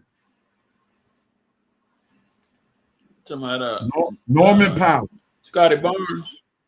Or Norman Powell, okay. Norman Powell is making. Now, this used to be a big contract back in the day. He's making $90 million over 5 years. That would have been a big contract back in the day. It still is. No, that's only $18 million a year. Listen what my words are. That's only $18 million a year. And in comparison to the other guys that are in the All-Star game, that's like he's poverty-stricken NBA-wise. Right. That's a poverty-stricken contract in comparison to what these other guys making. Give me some of that poverty. Bird, Magic, matchup, Clyde versus Jordan, Bad Boys, Pistons. Any player on these teams will garner looks based on what came before them. Big market teams. Yeah, big market teams matter. VP said, Coach, in the next CBA, you need to have Jackie Childs negotiate a better deal. Armani said, bring the mid-range back. That might not go. Then it may not come back till Steph goes. Steph really changed the game forever. There's a good chance. Yeah, and that's what we just read. Thanks, VP. 125 for the winners, 25. That's third and fourth place losers. It was, I think, 50,000 for the losers, second place. That ain't no money for the NBA players. Not to know. So you got to for the NBA players. It's plenty for me. Yeah. Let's see. Hold on. Jerome, last comment. We're going. I'm not talking about for the All-Star game. I'm talking about for the regular season. No, that'll never work. No, not the regular season. Going to 100 points, first team to 100. No, that won't work. That's bad business. That's bad business because that takes away the potential comeback. And just like last night, I mean, the Boston Celtics were down 21 points going into the third quarter. Who were they playing? They were playing the Miami Heat. Yeah, and then they came back. So that would never work. That would never work. Don't apply for any NBA commissioner jobs, okay? All right, man. Let's jump in. First, the rookies, that's big. Anthony Corey said, VP said, folks love seeing points scored. Jerome, the fans will revolt if you cap regular season games at 100 for sure. For the rookies, yeah. All right. Yeah, but most of the rookies are not in the All-Star game. They play in the sophomore rookie game, and that game is incentivized for them because they're getting recognition. Like you want to be on that stage so you get your name out there. But for the All-Stars, that's not no money. I don't think the rookies and sophomores probably get that much money for that game because it's not as televised. Jerome, you are fired as an NBA consultant. Fired. Fired. My mind said, I know Steph changed the game when I seen an AAU player take a shot from the loco and make it. Said, all right, this is crazy. Yeah, there's a kid that I cover at Coatesville. That kid shoots at least 2 or 3 logo threes every game, and he makes half of them. Okay, I don't say at least does he make some of them? Yeah. He makes some of them. Matter of fact, you watch some of the clips that I post on my network, you see that boy got range. So this kid is somebody we need to keep an eye on.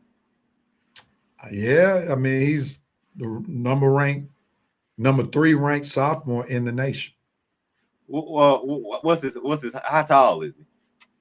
Right now, he's 6'5", 6'6". He's only 15 years old. Whoa, okay, yeah, all right, yeah, okay, yeah, he's gonna be big, and he shoot like that. Yeah, he's a sophomore. He's a guard, playing forward right now, 3-4. Oh, okay, so, man, I thought you about to tell me he's a guard playing like that. He's developing guard-like skills. He's not that athletic, but he hadn't grown into his body yet. Yeah. And he's averaging this season as a sophomore 25 points, and they've played in 5 states. So it's not like he just scoring 25 points a game against weak competition. They played in New York twice this year, New Jersey, Maryland, and Florida. What's his name, real? Colton Hiller. Colton Hiller. Okay. Colton Hiller. This dude, obviously, he can score the ball. Oh, he had a D1 jump shot before he reached high school. See, before I ever saw him play, I just saw him shoot the ball in warm-ups before scrimmage. And just off seeing him shoot the ball in warm-ups, I said, this kid has a D1 jump shot now. He has a pro jump shot now. Now, he still got to get quicker, got to become better defensively. But when you talk about pure shooter, and he's like Steph to a degree. He's not just a spot-up shooter. He can create the three-point shot. And he's creating a three-point shot from the logo. He's giving step backs well beyond the three-point line while people are guarding it. So like for him, the three-point line is almost like a free throw. Oh, my God. Yeah, nice. That's what Steph has done to the game, where kids are treating the three-point line like it's a free throw. Well, no, you gotta make them as Steph's clip. But what you telling me, this kid can make them. All these other guys, if you ain't making them, then you can shoot as many of them as you want to. I ain't gonna put you on no high pedestal. You gotta actually make them like Steph. You gotta have a decent shooting percentage. And when this kid sound like he can actually shoot. In our chat, I'm gonna put it in so you can watch it. We do a bit called "It's Hiller Time," playing off Miller time. Y'all already got a segment dedicated to this kid. Hey, he's helping my network make money. And we are now at the point on Facebook where we are monetizing our content. That's why sometimes I'm a little slow to the Red and Red Sports Show, because it's business now with my network. You know, and I'm just going to keep it 100. And he's part of the reason why we have been able to be monetized, because his content gives us easily, if I do an interview with him, he's giving us 4,000, 5,000 views. If you go to his Instagram page, he's on some posts where 10,000, 12,000 people have liked his page. So this guy is the next big thing he did. In Coatesville, for sure. He was on the USA team, 16 and under, FIBA, as a 14-year-old. Yeah. He's already gotten offers by most of the big-time schools. He wants one from Duke. Duke hadn't offered yet, but most of the big-time D1s, he's already got an offer as a 15-year-old. Yeah, Colton Hill. Yeah. All right. Yeah, I got to keep my eye on him. So after the show, I sent you this thing we did for my network called "It's Hiller Time." Okay, yeah, just tag it to my inbox. I'll watch it. Now I put it in our group chat, so you got it now. Okay, cool. All right, let's move on. Yeah, Rev, we gotta get. I was gonna Go tell ahead, you, we Coach. had a kid like that who I'm trying to work with at Midtown. He averaging about 15 a game. He getting endorsed by the liquor store. Don't worry about it. He's gonna be tough when he get older. See, because we have a serious conversation, and you're going to try to bring in this craziness. I thought you were about to talk about the kid. I'm sorry. I've heard of Hiller before on the national. When I scanned sometime, I've heard of him before. I never knew he was with doing that for Coatesville. I never knew that. Oh, yeah, I seen the name on a couple of Red.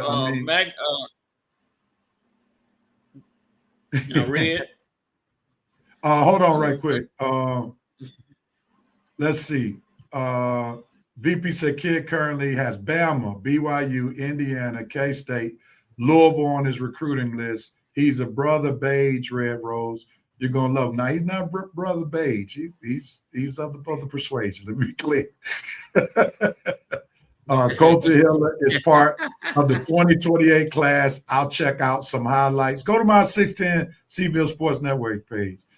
Jerome said Red would take an additional $3 an hour on new matches. Why you talking? I actually got a new bedroom suit. I just gotta have my cleaning lady put it on for me. I'm anxious to see what it looked like. Armani says, shout out to you, Rev. That's good. Appreciate you, bro. VP is already, he's not, we need to make him, once we start making some money, we need to make him our show researcher because he's spot on. Colter Hiller's IG handle, 14.2 thousand followers. This is going to be the next Cooper flag. I just saw more pics and videos of him. He's definitely Cooper flag part dope. Yeah, he's the real deal. We pray that he stays all 4 years. Add this guy to my we pray he stays all 4 years at Coatesville. My network is praying that he stays. I mean, good kid. And here's the catch. Check this out. And I didn't mean to make this a Coatesville segment. His brother, who's a junior, Max Hiller, is, I think, the 6th or 7th ranked junior as an offensive lineman in the nation. He's already been offered by Georgia, Alabama, Ohio State, and this is his older brother, who's an offensive lineman for Coatesville. Matter of fact, Bill Belichick. Two things. Hold on real quick. Bill Belichick, Dabo Sweeney, the dude from Oregon who came from Georgia, they and one other coach, the coach of Maryland, were all in Coatesville this past week. Well, three things now. Can you get him on our show? Colton? Is it possible? Yep. You can get him on our show? I can definitely talk to him. I'll see him today. And does he really? Does he attend your church? No, he doesn't go to my church. I'm praying he'll invest into my network once he makes it. There you go. 610, the Seville Sports Network. That's it right there. That's the network that I started 1 year ago. We're in year one. Matter of fact, I did a coach's show this morning. That's why I was late. His parents played college sports. They weren't in the league. But great parents. Appreciate you, man. Dan Lannon, that's his name. Thanks, Armani. Appreciate you. Yeah, go ahead and follow the Seville Sports Network, 610, the Seville Sports Network. We're on Instagram. We're on Facebook. You see a lot of content. Matter of fact, they play tonight, 5 o'clock. They play in the semifinals of the Chestnut League. So I try not to cross because I still respect the Red and Red Sports Show brand. But thanks, VP, for making that statement about what's the information. So feel free to like and share the 610 Seville Sports Network. I greatly appreciate the love if you follow. There's some great content. We cover all sports, not just basketball, football, but we cover all sports. With that being said, thanks for the plug, man, because I've never made a 610 plug. Have I, Coach Red? No. Never made a plug. And we've been doing this for a year now. So I appreciate the love. All right, let's get back to you. You must be watching some highlights, Red, because you haven't looked up yet. Yeah. Trying to follow the kid. Yeah, you see some of his highlights? Yeah. Nice. You see how many people following him? Yeah. Yep. Just added 2 more to me event. Say it again. I said he just added 2 more with me and Vince. Yeah. I mean, and make sure you tell him, Red, when you see him, that Uncle Coach is watching. All right. So I'm gonna do my best to get him on the show. I'm gonna do my best to get him on the show. Because I get him, of course, with Coachville stuff, I get him all the time. I interview him every week whenever I want to. But I'll try to see if I get him on and I'll tell him he just got some new IG followers and so forth and so on. So we'll try to get him on the show. With that being said, let's jump right into Red and Rev Sports Show business. 5 for 5, VP. Come on out of Instagram right quick and put up what you normally put up so we can start the 5 for 5 segment. This segment where we pick 5 topics. The panel gets 1 minute each, 45 seconds, solo screen, then additional 15 seconds group screen. Then we hit the mute button if you go over a minute. While Coach and Red are talking about the topic at hand, feel free, Reverend Knight Nation, to put in your comments on the topic, and we will put your comments on the screen within the 5 minutes. All right? VP Armani trying to vie for your job, but he got a spirit of Jerome Case right now. Lunas. VP said Q Lunas, and then Armani said Q Linus or somebody. The Lunas. Just messing with you, bro. Armani. Just messing with you, but I appreciate it. The VP my God. At least you were there. Pinch it for him. He was there to pitch it. I love the spirit. Let's do it, man. Let's see what our first topic is as we do this 5 for 5. Lieutenant Sonar Lort, you and Jerome keep life interesting. All right. It auto corrects me, stall me out. All right, that's funny. Here we go. First topic at hand. Giannis was not traded by the Bucks. He's staying put. I'm going to start with you, Coach. What says you? Go. Giannis, a word of advice. There's nothing wrong with being the bad guy sometimes. You can't be passive all your life and start talking about, I love LA, I love Milwaukee, I love whatever, and you want to leave. So you're going to have to just step up and say, hey, trade me. It's not working here. We don't have anything here. Just be the bad guy every now and then. Milwaukee can't turn on you. How can they turn on you when you have them 30 and 11 a game and playing your heart out? They can't turn on you if you want better. Red, what you got, man? Thank you, Warriors. Thank you for screwing this up. Thank you. Because now you just opened the door for them to get involved in the negotiations this coming summer. Had you pulled the move, we would have been out. But now, if they gonna put Giannis back on the trade block come the summertime, these guys are gonna get involved. So thank you, Warriors, Miami, and Minnesota for screwing this up. Now my Lakers actually have a chance to get Giannis. So we appreciate you, Giannis, staying put.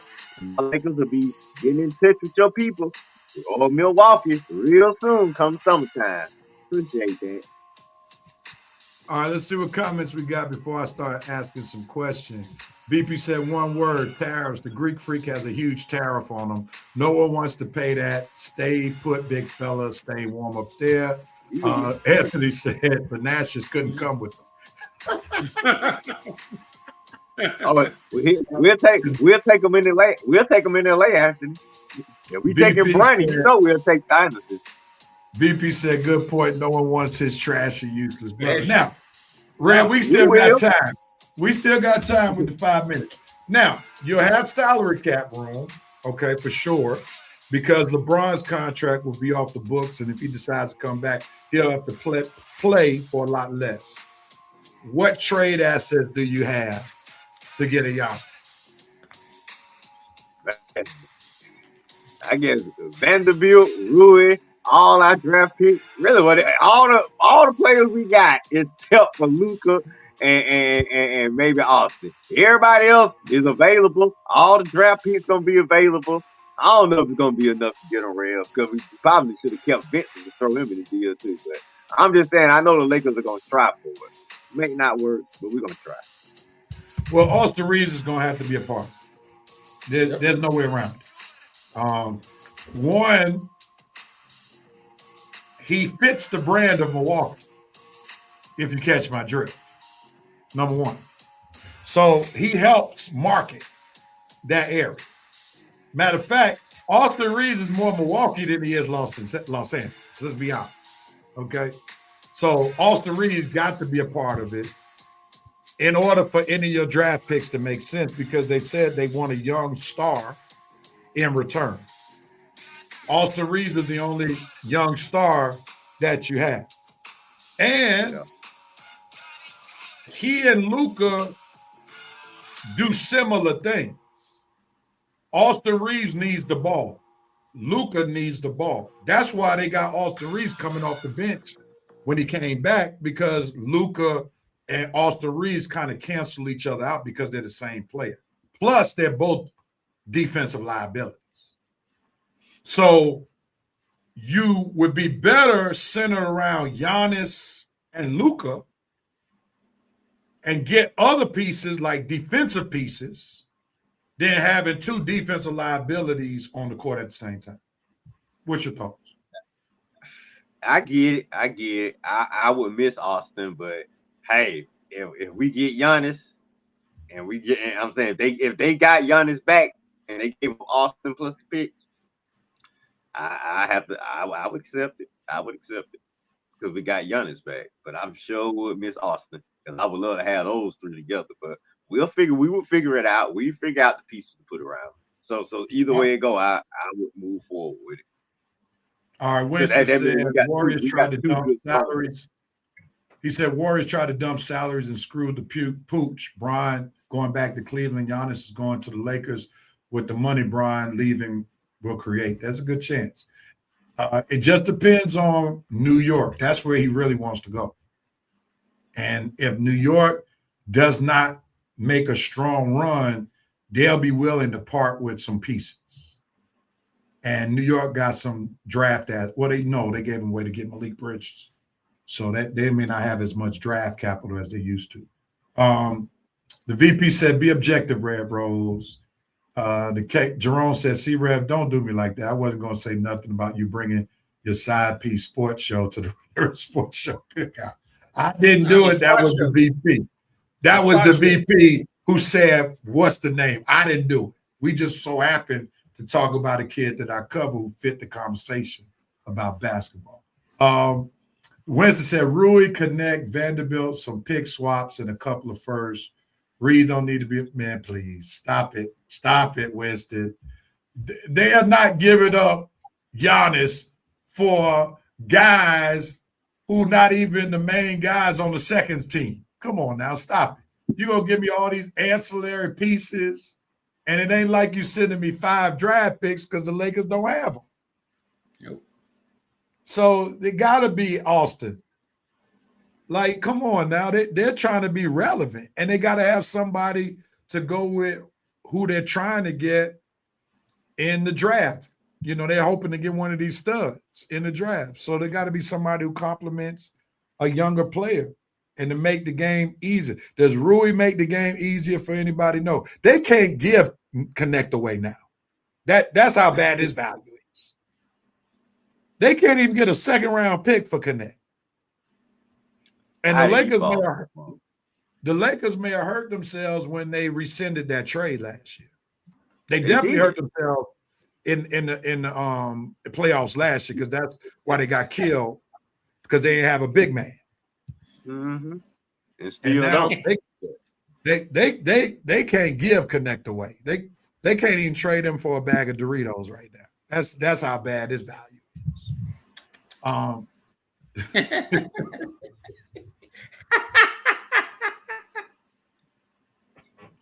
Jerome. That's all I need to know. That's all I need to know right now. That's all I need. All right, let's go to the next one, man. Let's go. Oh, hold up, right quick. Dalton Connect is investing his money wisely. I smell career bench rider in his future. That might be his plight. Hey, Vincent and Rev, I smell coach in his future. He might be coaching soon. That's how bad he is. Well, let's get to somebody else who's on the move. James Harden all of a sudden wanted out of Los Angeles after they start winning some games, because they won't give him a contract extension, which was the same story for why he pushed his way out of Philadelphia. He does it again in Los Angeles, and now he teams up with Donovan Mitchell. Seems like Donovan will have some more pillow talk with Coco coming soon with this whole James Harden. Hold on, Rev, you woke me back up with that one. With that being said, Red, what do you have to say about Harden being traded to Cleveland? Well, all right, I wanted Coach to go first. I guess I'll go first on this one. I am just completely confused how James Harden keeps doing this. Why would he keep listening to and feeding into his trade demand? Dude is a loser. He ain't won nothing, man. Nothing. And every time he gets upset or want to pout like a little girl, there you go, trade me. And these teams be doing it. And they always find a team that'll trade with them. I even heard the Hawks were thinking about trading for this clown. Man, look, Cleveland. And now he's talking about Real. They talking about him and Coco's guy go team up and try to recruit LeBron that next year. Go ahead. Yo, boy, I want that to happen, Real. You know how, oh boy, give me a reason to hate on Cleveland again. Matter of fact, I love these moves. So I can turn back into the #1 Cavs hater. Go ahead and get LeBron next year. You know, Real, how I will be on the Cleveland Cavaliers next year. And boy, I love Coco, but I don't love her boyfriend right now doing all this stuff, sanctioning all these silly moves. Are you kidding me? Get out of here, Donovan and James and LaQueen. You two, all y'all Cavs can eat or you know what. And I'm going to be the #1 Cavs hater next year. Coach, what do you got to say? I know it's not eat you or know what, but what you got to say? The thing about it is, Donovan Mitchell actually told Coco, as soon as him and James win a championship, then they're going to tie the knot. Well, Coco, you're going to be single a long time if you think that's going to happen, unless y'all get married during the regular season. Because he's a great regular season player. I mean, he's on fire. 26 a game, 8-9 assists, 6 rebounds. But soon as the playoffs start, you hear one of Rev's favorite sounds, the Pac-Man music. Blink, blink. You hear that, and James Harden, next thing you know, you hear 7-7-7. That's the average he's gonna have in the postseason. Coco, you better tell him to change that. All right, let's see what Reverend Night Nation got to say. Armani said, I can't stand Bunny Rabbit Harvey. I like that name. He just ring chasing, and with Cleveland being contenders, again, watch LeBron want to go back and try to get his last one in Cleveland. VP said James Harden has been a tease for the last 15 years. That's a good way to explain it. NBA teams keep falling for it. He needs to put some VO5 in that beer. Armani said, wait, so we mad that they trying to win a championship, Red? They ain't winning nothing, man. I told you. Once I put my curse on them, they ain't winning nothing, Armani. I'm telling you. And I hate it for Coco that she signed up. I don't even know why Donovan keep bringing. Leave Coco out of this, Donovan. Okay, leave her out this loser scenario you got. Sorry, Coco. Hey, Rev, Now- we can tell Armani. I'll put Longhorn on it. Now, Coach, let me ask you this. Now, did he really say that? Yes. Yeah, Yes. he said they gonna get married after they win the championship. Yes, he did. Donovan, Go ahead, Rev. Coco. Tell us, Rev, how long Coco gonna be single or waiting on that marriage ceremony. If I were somebody who loved Coco and I knew I had a chance, I'd be sliding into her DM right now. Man, let me step my game up, man. I think I got a chance, Coco. I would slide into her DM right now because that ain't happening no time soon. Donovan, you embarrassing your woman with these silly proclamations, man. Like I think Coco should make him unless he's saying it like after we win this championship this year, then we're gonna get married. Now, if he's putting their marriage based on him winning the championship, she needs to leave him now. That's what he's doing, real. He didn't say this year. He said, when we win the championship, that's when I'm going to marry my girl. That's crazy. Armani said, of course you do, Coach, about Longhorns because I'm a cheerful giver for Longhorns. That's wait a minute, Armani. Now, wait a minute, buddy. You ate some Longhorn off my dime last year. So what you talking about? But he did set the tone, though, He did drop. He did bless us. Yeah, you did. I followed your lead, Armani. He definitely did bless us. Let's move forward, gentlemen. Next topic at hand, Coach, you're on deck. Paul George suspended. What says you, Coach? I'm going to say this briefly. It's a shame when talent is wasted. And when these people do these things, taking this medicine, you got to know what's banned and what's not banned. I don't care what kind of sickness you have. You got a sickness, sit down somewhere while you get the right medication that's approved. For you to turn around and say, yeah, I took a supplement that was blah, blah, blah, and then you know it was banned. Paul George, I want you to retire. And I'll be upfront about it. Why don't you retire and stop playing with the NBA and taking money? Stop going to the bank with a mask and a gun. You taking money, dog. I mean, come on. You're too good to be doing that, to be doing stuff like that. That's a shame you're going to end your career on something like this. Brad, what you got to say, man? Yeah, man. Coach is right on this, man. I'm surprised that this is how it's going to end with Paul George. I know I call him Pammy George and PG-13, but dude, I always thought you had some talent. It was a time when I wanted you on my Lakers back when you was flip-flopping, didn't know where you wanted to go. But man, am I so glad we avoided all this doggone drama with you, Paul George. You haven't won anything since you left Indy. You didn't win anything in Indy. And now look at what your career has come to now in Philly. Eventually, they probably just gonna get rid of you. You wasted, like Coach say, you stealing money, $215 million contract. That is ridiculous. Then what is it about these players that keep getting busted for these all these steroids and performing in PAPDs? Can you not read, dog? They give you a list of what's banned and not banned every year, every sport. Can you players not read? When you go and take this stuff, read the bottle. Is this a banned substance or not? If it's banned, don't put it in your body. If it's not, okay. But read what the doggone list says as far as banned substance. Don't you have people around you that can find out, is this legal or not? Should I take this or not? What in the world? And dog, you guys have too many resources to keep making mistakes like this. All right, let's see what Reverend Nation got to say. Going back to the last one, VP said Chris Brown is going to slide into Coco's DM, and Donovan will be on the outside looking in. No championship in his lifetime. Armani said, as a Sixers fan, I knew it was something off. He was doing way too good. The VP said Paul George is feeling the rigors and pressures of being relevant. The game is passing by. Key to mind is costing you your money and reputation. dang shame ninjas don't get it. Yeah, I and agree. somebody said as soon as he dropped 30, the NBA said we got to test him.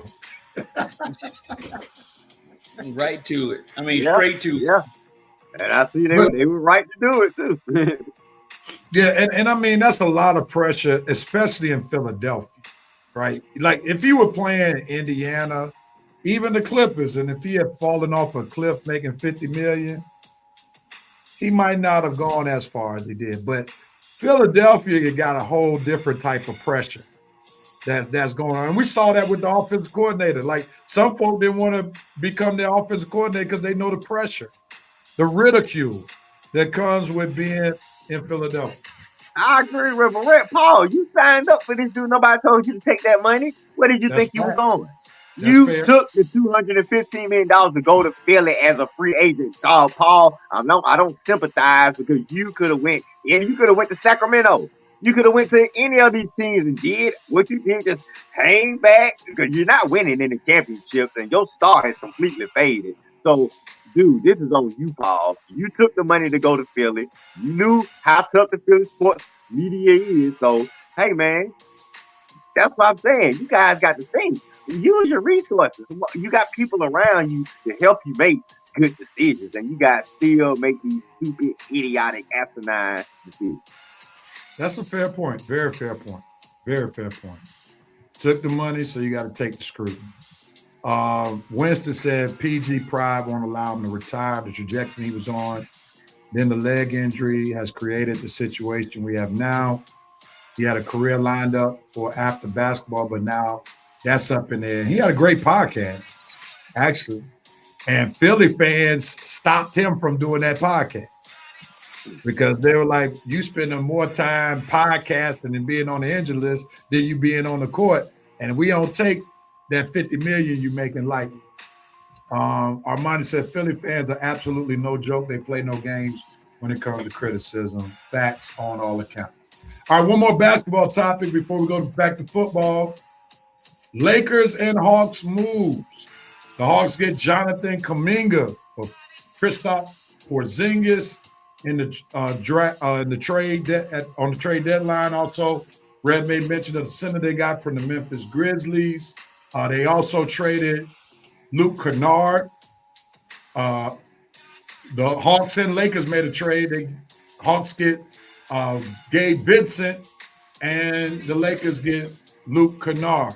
So what are your thoughts about the moves that were made? I know Red has investments in both of those teams, so I'll go with Coach first, and then we'll talk to Red. What you got, Coach? Well, for the Hawks, it never hurts to get a guy who's shooting almost 50% from the three-point line. That's a bonus right there. We need that outside shot to work. When you like low post game is a little slumping a little bit, you can kick it out to those shooters and make baskets. For the Lakers, I know getting rid of Gabe Vincent is like kicking the third Wayans brother off the show. So that ain't no harm for them. They care less. Goodbye, Gabe. We ain't got to pay you. And your 3 points a game, whatever you putting up. So that's a bonus for them as well. You said like the third way is what you got, Fred? That was a good one, Coach. Yeah, that's about how Lakers fans feel. Because when I told all the Lakers Nation that Vincent was gone, everybody was like, woo, holding up their hands in praise. Thank you. And to replace him with one of the best shooters in the NBA this season, in Luke Kennard, that's exactly what we needed. So I like the Lakers getting Luke Kennard because shooting, especially shooting off the bench, is what we've been lacking, Rev. So that was a good move for the Lakers.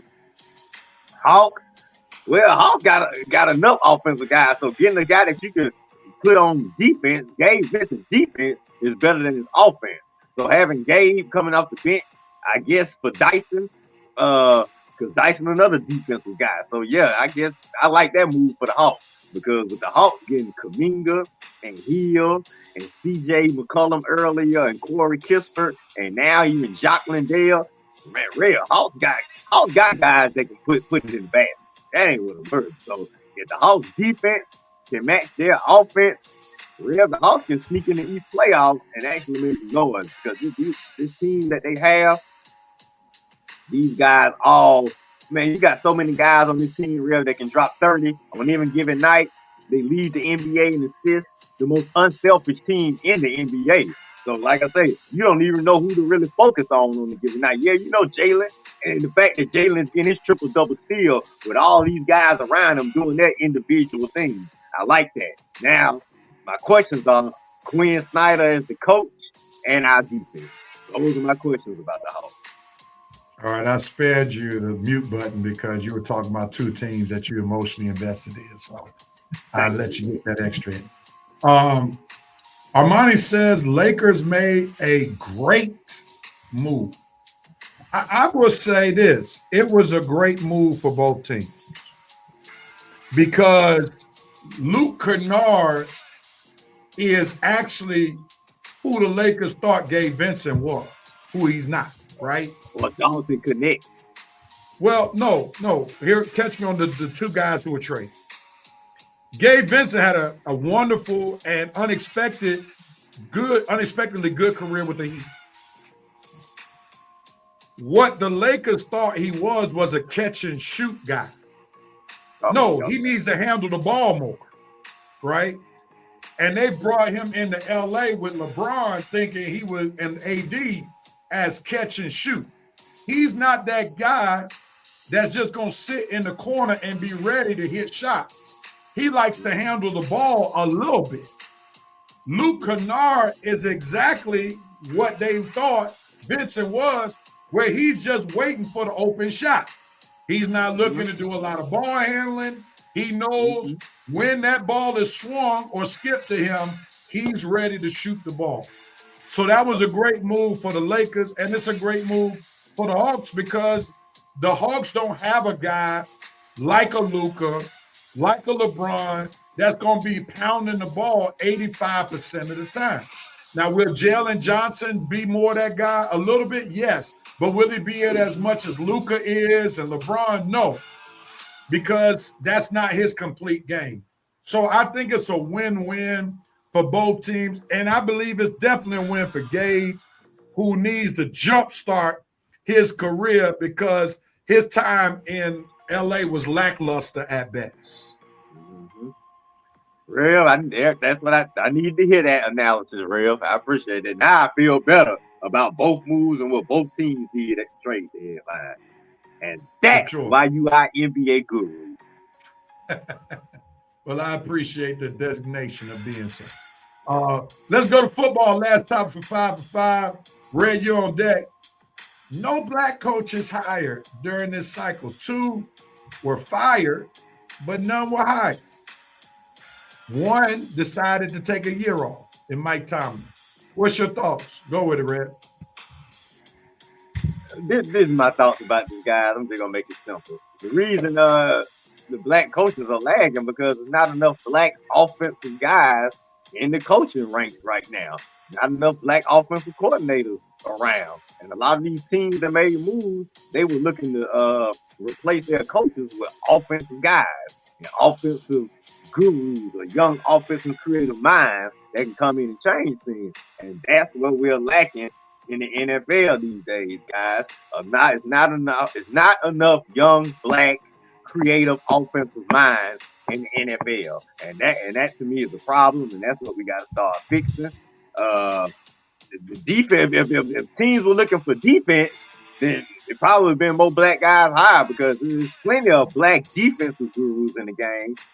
But just from my opinion, it's not enough young black offensive minds in the game. And when you fire your guy and your team is lacking for playmakers and precision and offensive effectiveness, if you're looking for an offensive guy and most of the candidates are young white guys, then that's going to affect the numbers in the hires. So that's to me what I'm looking at. And honestly, I'm to the point where the Rooney Rule, we just need to discontinue that because that is becoming a joke right now. You had all these folks, all these African Americans coaches and executives. Oh Lord, I got my time. That's the point right there. Coach, I'll let him talk. Go ahead, my bad. Boy, you must have felt the power of my finger going to that mute. I know. I said, wait a minute. I see too many people now. Go ahead, Coach. Well, Red, you are absolutely wrong. It's not enough beige coaches. That's what it is. It's the number of beige coaches. They're not around. No, you 100% right. Our guys don't gravitate toward offense more so than defense. We emphasize the hard hitting part of the game, the defense, and that's where a lot of them came from. Those defensive minds. And I don't know, just offhand, can think of too many offensively minded black coaches. I can't think of hardly any. There's not many out there. But now when it comes to defense, look at what just happened. Raheem, 49ers. Robert Saleh was one of the lucky ones because he was able to coach, get to Tennessee and be a head coach. But how long will that last if he doesn't have a competent offensive coordinator? Now Eric Bieniemy is back as the offensive coordinator, but how many plays do you think he's gonna call under Andy Reid? None. Maybe some, maybe here and there. Pat Mahomes, they I mean, it's not gonna BM is not gonna make a lot of decisions, even though he's the offensive coach. But that's the problem. We don't have many guys that invest in offensive minds. They defensive minds are par 100, excellent. But, you know, the Rooney Rule, I wish people would stop accepting job. I know it's for us to get invites, but don't get an invite to a job you know you're not going to get. Just say, no, that's okay. I'm good. All right, here it is. Armani said, Red is correct. Teams want offensive-minded coaches. Winston said, Robert Saleh is black and he was hired to Tennessee. What? Technically, by definition of what black is, he is, but he's not African American. And I think that's what the conversation is about when we say hired as black. But technically, he is black. So I understand where Winston's coming from. VP said, I'll pose this question. Do you think that the black players themselves are not gravitating towards these up-and-coming black coaches? No, I would disagree because we're seeing Ryan do great in Houston, right? Yeah. But the point that Red made was on point about there not enough offensive minds because we look at the three that still remain. Todd Bowles, defense, in Tampa Bay. D'Amico Ryans, Houston Texans, defense. Aaron Glenn, New York Jets, defense. The only offensive mind that I'm thinking about, and typically you're going to talk about a quarterback being an offensive mind who are going to orchestrate defenses, and especially the ones that play are mostly quarterback, like Kellen Moore in New Orleans. He was a quarterback. You look at who else? Jim Harbaugh, quarterback. You know, so those guys who played the game, who are offensive mind, are mostly quarterbacks because most of the other gurus are guys who didn't make the NFL, but they played quarterback at some position. I don't know anybody who played running back who's offensive mind. I don't know anybody who played wide receiver. The only black offensive mind that I know of that name was floated around for a little bit of time was Byron Leftwich. And he was a quarterback.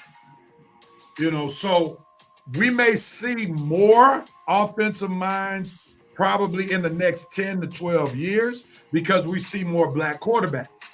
There you go. Yeah, I agree. You know, so we more may see black quarterbacks we have around, the more future offensive minds we have a chance for. Exactly. You know, so it's going to be interesting what we see. All right, gentlemen, great 5 for 5 segment. Great topics you chose, Red. That was one of the best. There was 5 strong 5 for 5 topics. So I forgot. I chose them good topics right now. That's arguably the best 5 for 5 topic wise that we've had because we didn't have to stretch on any of them. So I appreciate it. Winston said, I'm sorry, Amani, I'll get to your comment. I missed your comment.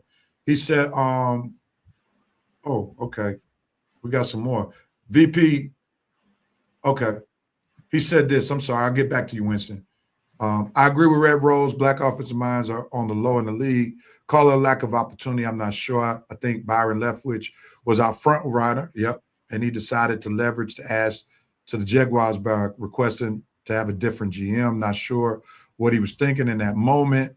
You're about to be a coach who works for the GM, not the other way around. Thoughts? Well, I think he understood like what was necessary. So it was almost like instead of just wanting a job, I want to succeed on the job that I want. So we see now that he was on the cutting edge of what coaches are now requesting. Like now coaches are requesting a hand in choosing the GM. Kyle Shanahan, he chose Lynch, right? John Harbaugh chose his guy. Stefanski got some guy, I'm sure, that he could work with. So Byron Leftwich was smart because before these coaches started requesting it, he already understood, hey, my success is tied to a GM that I need to be able to work with, not who just hires me and I'm like step and fetch it. Right. So he knew Trent Baalke. He knew him and Trent Baalke were gonna have issues. Right. And that was smart. So he said, instead of being a laughing stock, being fired, probably one and done, I'll just make sure that if I'm ever hired, it's under the conditions that I know I can thrive in. So big ups to Byron Leftwich, because a lot of guys would have taken the opportunity and the bag that comes with the NFL, but he was like, no, I want to be able to be successful. So I give him kudos for that. Armani said, as an assistant high school coach, it's much more complex calling the offense to me than calling the defense. Now it is, because there are more nuances to playing offense in high school. Like when me and Red were in high school, it used to be run with 2 or 3 passes every now and then. Smash this, wham this. Real, what you talking about? Real, what you talking about? 2 or 3 passes, maybe 1 pass. That's one pass, right? Yeah, I mean, and then right after we left, that's when they started passing the ball more. But you know, and we had all that talent, all that speed we had, Real, with the receivers, and all they want to do is run the ball. Like, well, what were we practicing every day with all these speeches? I'm getting burnt in practice. We need to use some of these plays in the game. God. Right. The game has changed. So now you got to have a creative mind who can draw offensive plays. Like I'll talk about Coatesville. They had a proficient offensive attack. Matter of fact, their quarterback just signed with a D2 school this past week, Millersville University, which is in Pennsylvania. But he could throw that ball around. They had excellent receivers. The game has changed. So you got to have somebody who could scheme offense. And then, you know, what's one of the things that big now in high school football that wasn't a thing when Red, you played, is the fact that they got 7-on-7. They ain't running the ball in 7-on-7. It's mostly offensive. I mean, I'm throwing the ball in 7-on-7. You know, so they working wide receivers and DBs. I hate 7-on-7. Ooh, Lord. Well, that's what the game has changed to, a passing game. Because remember, that's why they started devaluing the running back position in pro football. It was Saquon Barkley and now Bijan who are making it popular again, right? But, you know, you have folks like Jerry Jones who won his championships off great running back play, who started devaluing it once he got rid of Zeke Elliott, and just started putting patchwork back there. Thought, you know, he could just put anybody back. Zeke got him for all that money and didn't do nothing after he got paid. Yeah. Winston says the black coaches are historically pigeonholed. Remember Romeo Cornell being demoted from DC with the Texans, so Vrabel would have a DC listing before he went to HC. Then they re-promoted Romeo. I that's a fair point. I think the only issue that I have with that example is that Crennel was not charismatic, right? And as a black coach, I think there are just certain expectations that may not be on white coaches. And charisma comes with the deal. Like, I think most successful black coaches have some level of charisma to them, or they have some relatability to them. Like Tony Dungy wasn't the most charismatic coach, but he had relatability because he played in the NFL, right? And he speaks well, and he's maybe charismatic with his words more so than what he is with his personality. It was his integrity. I think that's why it was his integrity that made him charismatic. Like Mike Tomlin, he's not like bouncing off the wall, but in the locker room, he has enough charisma where he gets the respect. Like you can just even see in his post-game comments how he's very charismatic with his words. Right? He's not boisterous on the sideline, but he's a different person in the locker room, as we saw when Antonio Brown leaked the locker room talk one year with Mike Tomlin. So I think Romeo just didn't have a lot of like that. Yeah, that's what happened with Romeo Crennel. Yeah, he's just laid back. He's not charismatic at all. He's laid back. He know how to coach. He knows he's a coach. He's a good coach. Know how to coach defense. But yeah, as a head coach, that's why he flamed out. I'm with you, Rev. That's why he flamed out all the time, because his personality is not up there to where he can gravitate the whole room. He's not going to inspire you. You really don't even want to listen to Romeo talk. I equate the personality of a head coach like the personality of the president of the United States of America.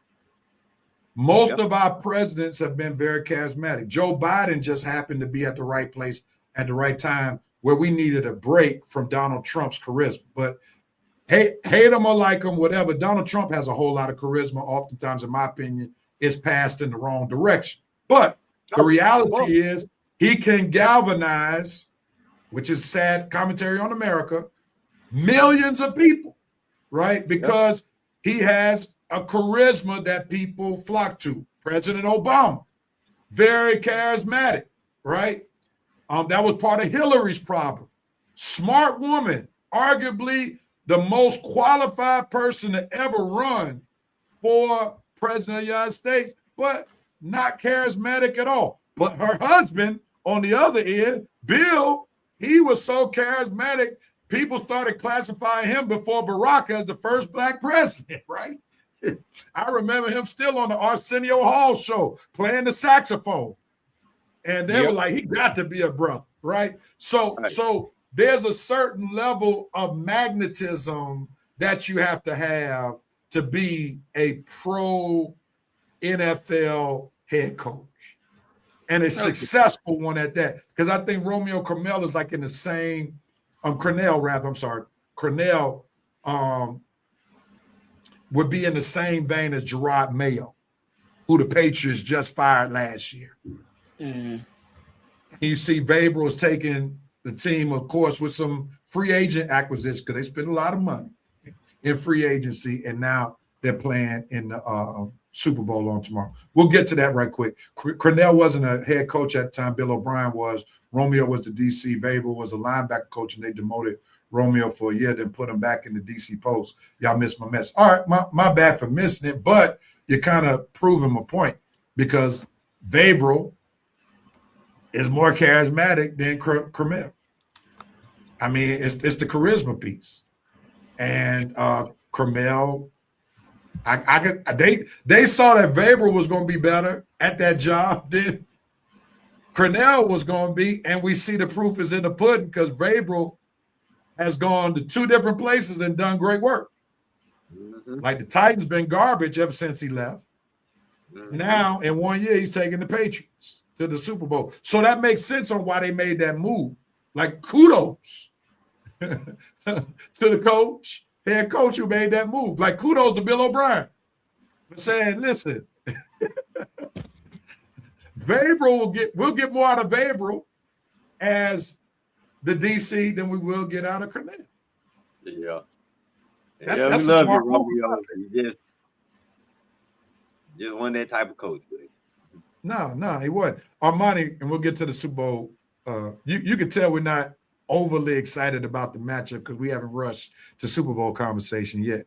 Armani said President Obama's speeches are some of the best I've heard. He's very charismatic, no doubt about it. I mean, yes, we can. You know, that right there. I mean, that's iconic. Charisma goes a long way. I just hope that our brothers can get that and be great at it. These owners are forever going to hire those that they're comfortable with, meaning fellow YTE guy. You have to be lovable to these YTE, crinkly billionaires. Let's hope progress still in play. Yeah. And I mean, let's go back to Tomlin, right? Tomlin had no longevity as a defensive coordinator. Now, the charisma got to be shown in these meetings, too. Tomlin showed an uncanny amount of charisma in his interview with the Rooneys, where they said, we cannot let this guy get out of Pittsburgh without making him the coach. Yeah. And he stayed there for 19 years because the man has uncanny charisma, and then also he knows how to deal with the media. And that's another thing where I think some black coaches struggle. Just like, let's go back to Raheem Morris. He was a clown with the media because he said nothing. He said things that made you question, why are you still the coach? Every week, we got to fix things. Well, why aren't you fixing what you said you need to fix? Like just saying that starts meaning nothing.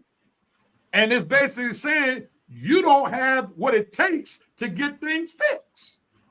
If we're talking about things repeatedly with players, with his lack of usage of timeouts, his strategy, how he can go looking, his team looks great one week and looks like one of the worst teams the next week.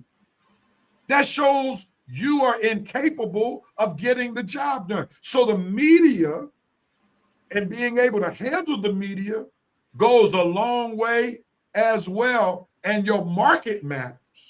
Like Todd Bowles would be fired if he wasn't in Tampa. Let's just be clear. What?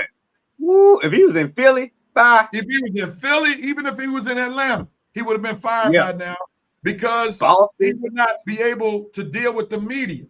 Like in Tampa, like it's a hot day. Man, I ain't going out there. I ain't worried about the car. I'm on the beach. I'm good. I'm in my yacht. I'm good. You know, so he doesn't have those kind of pressures in Florida because it's warm basically all year round. It's rare that you have snow. They just had some recently, but that's a rarity. I was just in Tampa 2 weeks ago enjoying 70-degree weather in January. Like that's where you want to be. So they ain't worried about no cold football.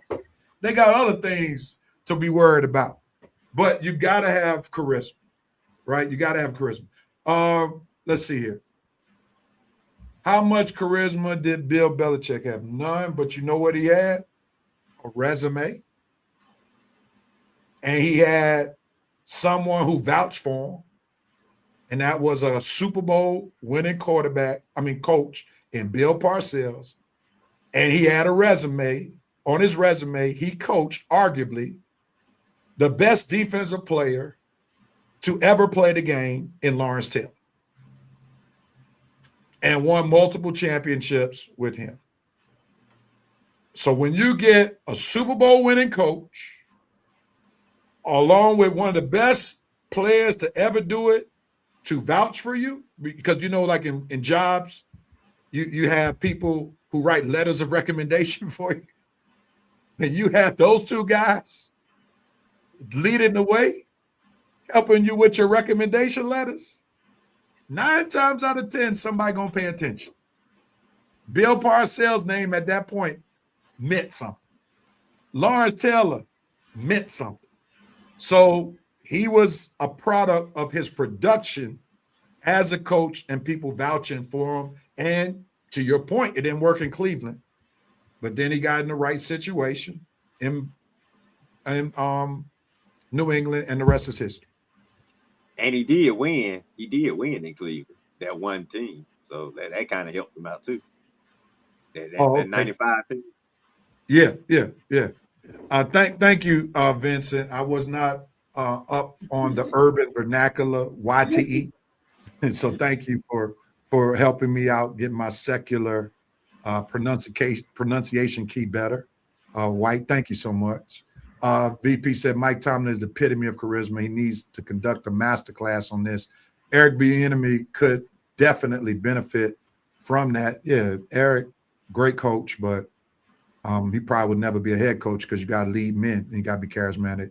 What PMO about Raheem is he is laughing and joking with the media after a loss because he has no content to provide. So that's how you kind of filibuster.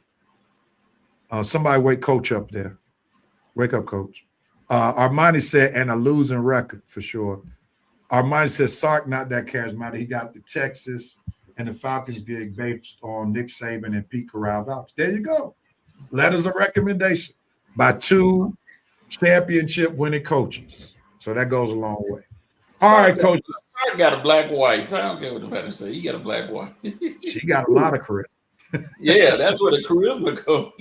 Right there. Who is that? Steve Sarkisian's wife. Oh, wow. Yes, she may have too much. All right, gentlemen, let's jump into this Super Bowl game. I want you to kind of tell the team's strengths, weaknesses, and then go into your prediction. So what are the team's strengths, weaknesses, and then what are your predictions? Who wants to go first? I'll go, Coach. Coach fall through. Okay, I'll go. Go ahead, Brett. All right. Well, obviously, I'm choosing Seattle. I believe their offense is a little bit more experienced than the Patriots. I believe their defense is just cooking. I mean, you got Clint Kubiak running your offense. You got Mike McDonald from the Ravens running your defense. Special teams pretty solid. Your coaching is on point. Like I said, Seattle to me is just that team right now. Now, as far as the Patriots not that far away from them now. Their coaching pretty good with Vrabel running the defense, Josh McDaniels running the offense. Quarterback, young stud and Drake May, probably not as experienced as Sam Darnold. Like I say, your offensive weapons, you got Diggs. It's probably your most heralded piece. You got Hunter Henry at the tight end position. The 2 running backs, Henderson and the other kid. Seattle, they running game is stalling right now because you're missing Charbonnet. You still got K. Williams III back there, but they're gonna be a little, all the running tasks is gonna fall on K. Williams III, where the Patriots have multiple guys they can get a rock to. I like Seattle's receiving core a little bit better than the Patriots receiving core because you got Cooper Kupp, you got JSN, you got those tight ends that are pretty solid, and like I say, Kubiak and McDaniels are both play callers I would trust, but I'm gonna go with Kubiak. I'm gonna give Kubiak the edge just because he's a little bit more creative than McDaniels. McDaniels is creative, but he's more creative basic wise. He won't teach you the fundamentals and the basic of it. He's gonna get creative how he teaches you.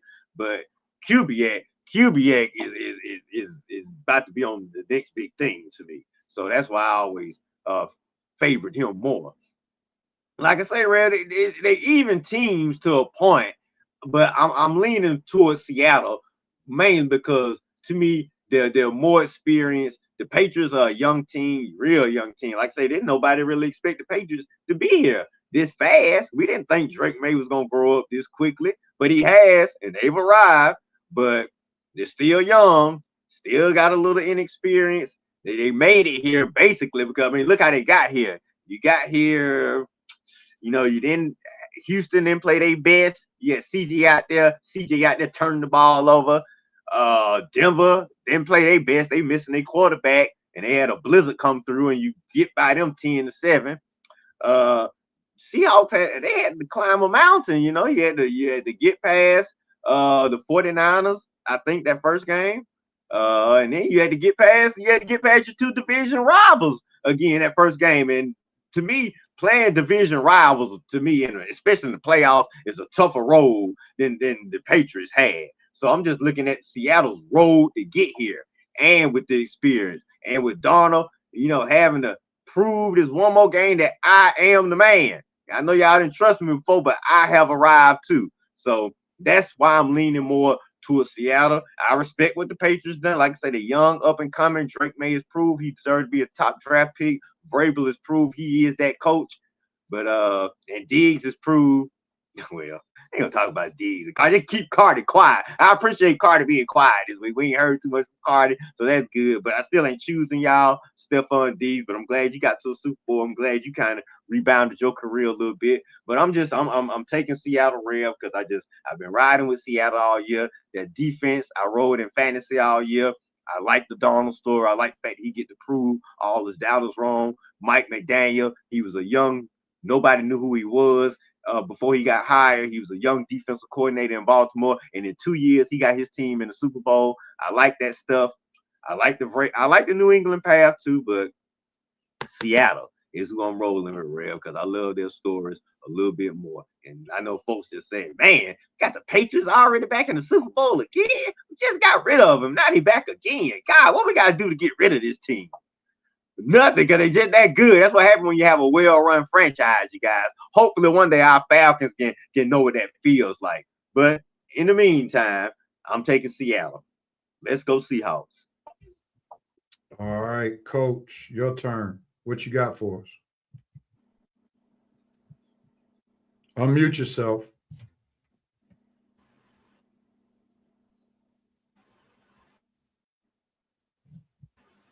There we go.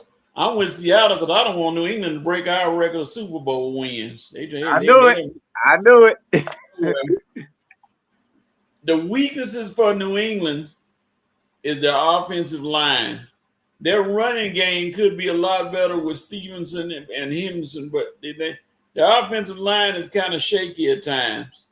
And Seattle, with that they nicknamed that dark side defense, is going to cause a lot of problems for Drake May staying upright.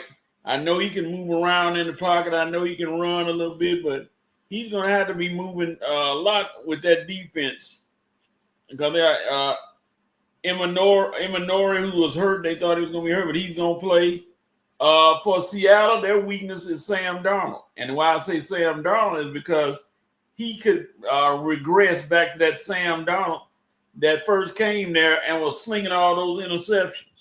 But he can also be Sam Darnold, who has a core of offensive weapons who can make the game a blowout. I don't think it's going to be a blowout personally.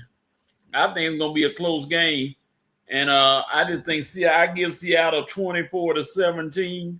I think Walker is going to have a good running game, decent running game. And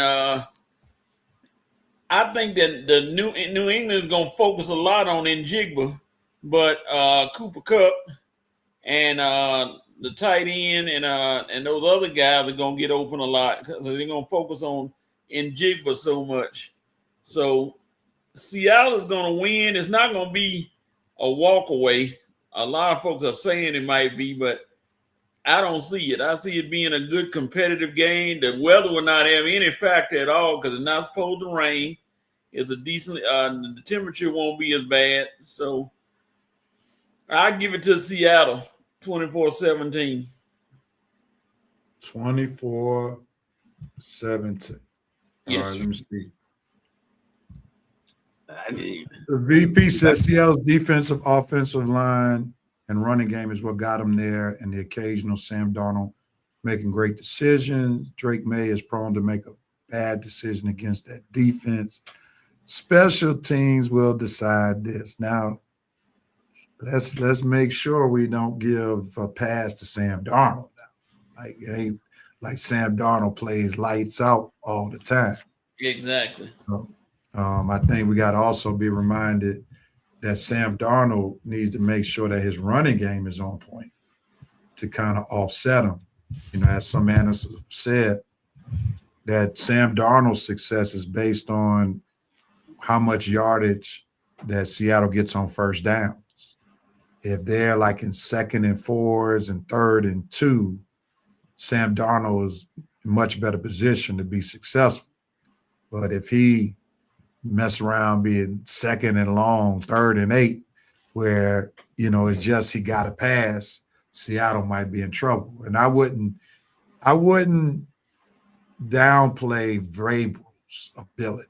Like, you know, Vrabel has the experience of having played in the game that's going to help New England quite a bit. Josh Daniels has the experience coaching in the game. So they can help their players in ways that Seattle's coaches can't. Talent, definitely I would go with Seattle. They definitely have the talent. Coaching, I would have to go with the New England Patriots. Just because I don't want to see New England win again, I'm going to give the edge to Seattle winning the game. But would I be surprised if New England does win? Absolutely not, because they have persons who know how to bring victory their way. All right, VP said usually is Reverend Dr. Occasional Sam Darnold. Clint does a great job of hiding him. If that running game isn't on, then that would be a problem. That's why I mentioned what I mentioned, because when you said the occasional Sam Darnold, we needed to put context with occasion, and I sought to use my ears or use my eyes and what I read, Mr. VP, to add the addition that you didn't initially put in there. So that's why I said what I said, sir. All right. Hopefully I made my point. You sure worry about everybody's ears today. You must have a contract with Q-tips. Glad it was fair play, Mr. VP. I appreciate that. He said also Vrabel's defense will bring it for sure. McDaniel's offense will be tasked with having to handle that Seattle defense. This same defense helped stifle the Rams. Alexis said, I guess Seattle by 320. VP said, Coach, you and that 410-pound numerology set the tone early. Red, I'm going to close the show with something that you were adamant about and kind of maybe highlight some things on why it may not have happened. So you definitely wanted Clint Kubiak. Yeah. There's no doubt about it.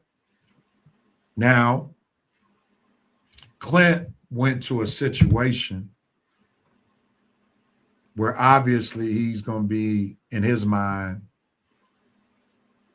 in a much better situation with a quarterback. Mm-hmm. Right? He's going to get a chance to draft his quarterback with the Las Vegas Raiders. I think probably in retrospect, the Falcons may have never been on his radar. Yeah, that's a point. That's a good point. I had to think about that. I mean, you're supposed to wait this long and then realize he didn't really want to come here. That would have been crazy. That would have been tragic, right? Because it's clear that if he didn't go to Baltimore, then he needed to go into a situation where he could have his hands on the quarterback position. And he's going to have full reign with Oakland and the quarterback that they bring in, because that quarterback will need him to be successful. Mm-hmm. You know, Mendoza, he's pretty much going to be coaching Mendoza. So yeah, he's going to be tied to the hip with Mendoza at the end of the day. With the Falcons, you don't even know who's going to be on the roster. Right. You got no draft pick. Right. to get somebody in the first round. If you did get somebody in the first round, you'd be stretching since you're not getting Mendoza. Right. You know what I'm saying? So I think in retrospect, This was made for Stefanski. well, I'm not going to say Stefanski, but Stefanski made more sense than Kubiak because Stefanski trying to get back in the game, right? So he's trying to prove himself again. Right, trying to prove himself that Cleveland was a mistake. Right. Kubiak had the choices that he wanted. And he was going to make sure that he picked the right situation that was going to benefit him. Yeah, I got what you're saying. Kubiak was the high name. Stefanski was the guy just trying to stay relevant. Yeah, he's trying to rebrand himself, right? Mm-hmm. So the Falcons needed somebody who's already coached before. So they were the best marriage for that particular situation. Plus, he's an offensive mind. And seeing Bijan and all the guys love him so far. I don't explain that, but he just met him, Bijan. Calm down, dude. Yeah. Well, I think Bijan would rather have Kevin Stefanski than Zach Robinson. Of course, yeah. Now, I'll definitely give you that. Now, kid. If I'm choosing between Stefanski and Zach Robinson, I choose Stefanski. Yeah. So like they're thinking about Bijan, thinking about his side of the ball. And he's like, look what I did with Zach Robinson. Now, if I have somebody competent, imagine what I can do. And Zach has had moments when he had Bijan over there on the bench looking like he was just pissed off. So that's what Bijan exactly not having him in the game during key times. 3rd and 3, game on the line, he on the sideline. I know Stefanski gonna have Bijan in on 3rd down. I ain't worried about that at all. Yeah, he's gonna run. Beat my baby Bijan. If you want to carry, you gonna get him, buddy. Yeah, and so it's a win from that standpoint. On like I say, Rev, if the Falcons can win in free agency in the draft, I probably what I'm saying. The more we move toward the season, the more upset or the more acceptive I'll be with the way things are. You mean receptive? Yeah. Hey y'all, I mess up my SAT words sometimes. Okay, this is my best stuff. Man, you got a Jerome K spirit right there. Acceptive. Well, I was honestly real. I was trying to figure out which word did I want to use. Did I want to use accepted or did I want to use receptive? And it's like I tried to combine them. Yeah, like I was like, where'd you get that word from, bro? Vincent, don't say nothing, Vincent. You better get out, Vincent. Come on, give me a pass. I'm not like this all the time. Wow, I know Vincent about to say something. Oh man, that was funny. All right, let me get to these comments. Then we'll go to you out the right. VP said Clint will revitalize Vegas. He's about to have that Mendoza kid hot, little running back that's already there with talking about Genty. And he gets to start anew. Falcons had to be a last call choice for him. I agree. All right. Lord, we ain't that big. Armani said, as Falcons fans, we forget the coaching candidate has to want to come here as well. That's fair. You're right. Clint will also be getting a bowl cut his first week in Vegas. They will tape that haircut at the Bellagio. I hope that's all he getting at the Bellagio. I'm sorry, Bellagio. All right, gentlemen. Let's get to you had the right as we conclude this Super Bowl edition of the Red and Red Sports Show. Thank you all for tuning in. Thank you all for indulging us, being almost 40 minutes late, coming on. Greatly appreciate you. Red, what you want? Who has the right to do what, when, where, how? All right. Gerald Miller. Oh boy, I'm so glad. I need to stop running. Gonna be writing down like you have the rights now, so I can have some good ones. Jarrell Miller, dude, you have the right to get you a new hair replacement system. If y'all don't know who Jarrell Miller is, that's the boxer who had an embarrassing moment this past weekend. He got hit so hard, his hairpiece flew off his head. So, like I say, dude, you have the right to tell your people to get you the proper hair replacement system or the proper toupee doing boxing match. Matter of fact, don't even wear the piece when you fight, man. If stuff you don't allow stuff like that to happen. So, Jarrell Miller, you have the right to improve your headgear or your headwear. All right. All right, Coach, what you got, man? North Carolina, you have the right to come out and give Duke a game, a thrashing, a beatdown, and for you to take them out and give everybody a great game. They got two good games on. They got Houston and BYU right behind you. That's going to be a good one. But North Carolina, this is your showcase. Put on a show and take Duke out. Hey, Joe, I know you're listening. We coming for you, baby. Now, Okay. Coach, am I done? Is UGA done? Are they done? As far as tournament, do I have anything to look forward to? They still looking pretty good as far as I know. Okay. Unless something happens. They definitely need to make a good SEC run. Yeah. In the tournament. That they gonna have to do. Yeah, I think that's the only thing that may hold them back is how well they do in the SEC tournament. Let me go on and play on what Coach just talked about.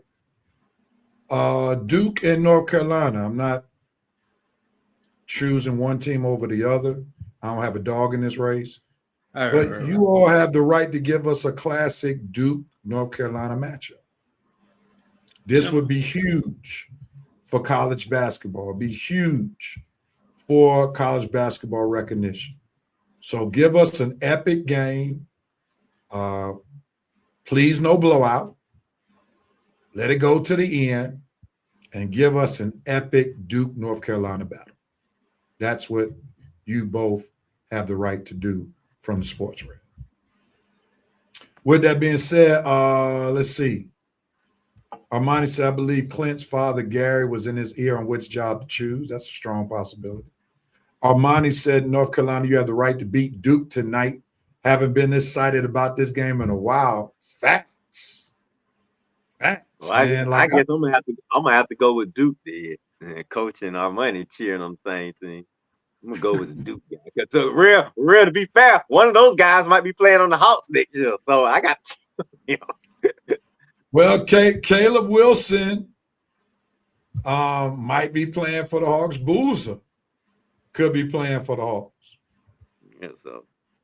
Yeah, so it's going to be interesting. It's going to be interesting, and it's going to be interesting to see if the Hawks wind up signing Jonathan Kuminga long term. Yeah, his play during the rest of this season and our chances of getting one of these guys are going to have a huge effect on that decision. Yeah, because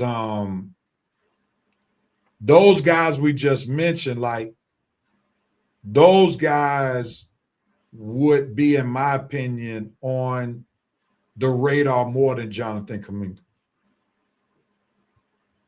Like I would go with Boozer, Wilson, what's that dude's name? BYU DeBonsta. How you pronounce his name, Coach? DeBansta, whatever. I like the kid in Kansas too, real, but not as a front court. He's what you need. Peterson is the most polished player. Yeah, he can shoot the lights out the gym. Like what he did against Bonsta last week. Oh my goodness, was criminal. Like he proved, barring injury, He is by far the number one pick in this draft. In the first half. In the first half. Like, it was clear. There was no comparison between the two players. Mm-mm. And we saw, by way of the second half, just how much he meant to Kansas. It's not like Kansas is loaded, because Kansas almost messed around and lost the game. Yep. Once he didn't play in the second half because he got hurt.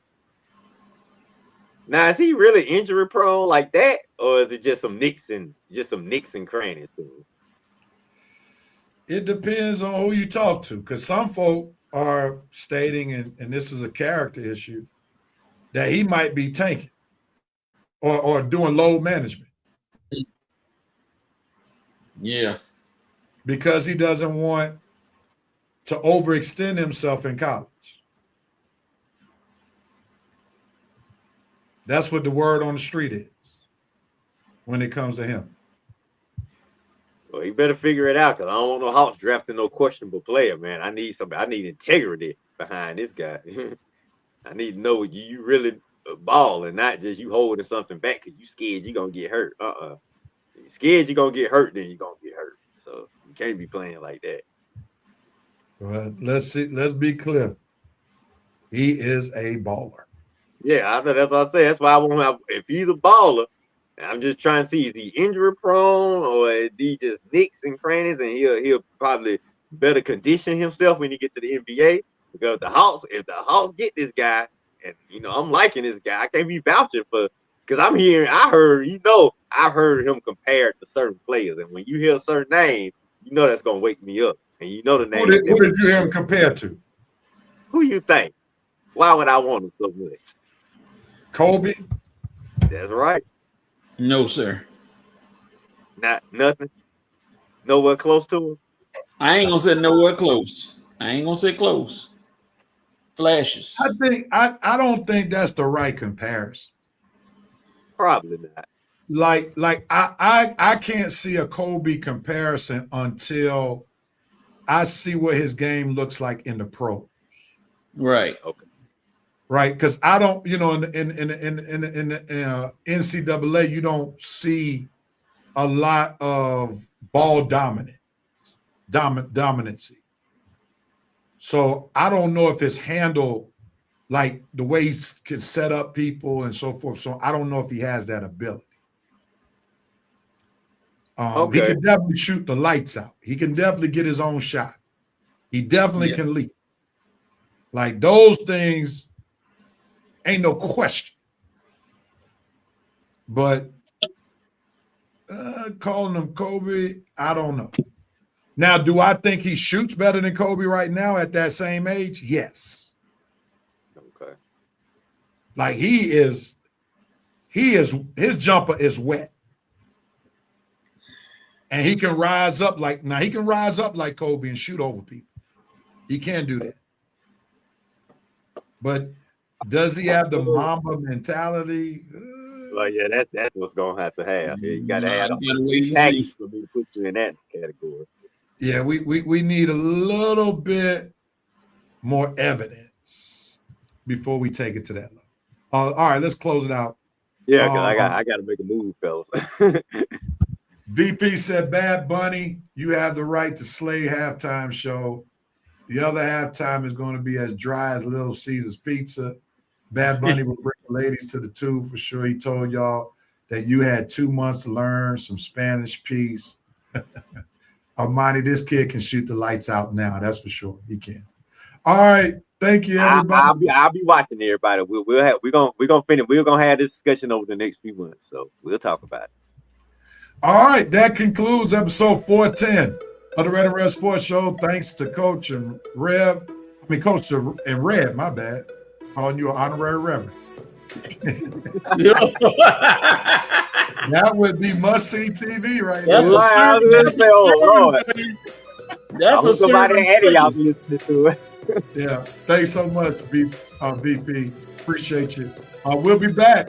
Same Facebook page, same YouTube channel. Hopefully back at our regular time, 10:30 next Saturday. Peace and love, everybody. Enjoy your Super Bowl weekend. Be safe out there. And we look forward to being able to rap about Super Bowl next Saturday on episode 411 of the Red and Rev Sports Show. We're out of here. Peace and love. Oops. I done changed the song. My bad. We out of here. My bad. All right, you guys. I got to get a move on running some errands. So I'm gonna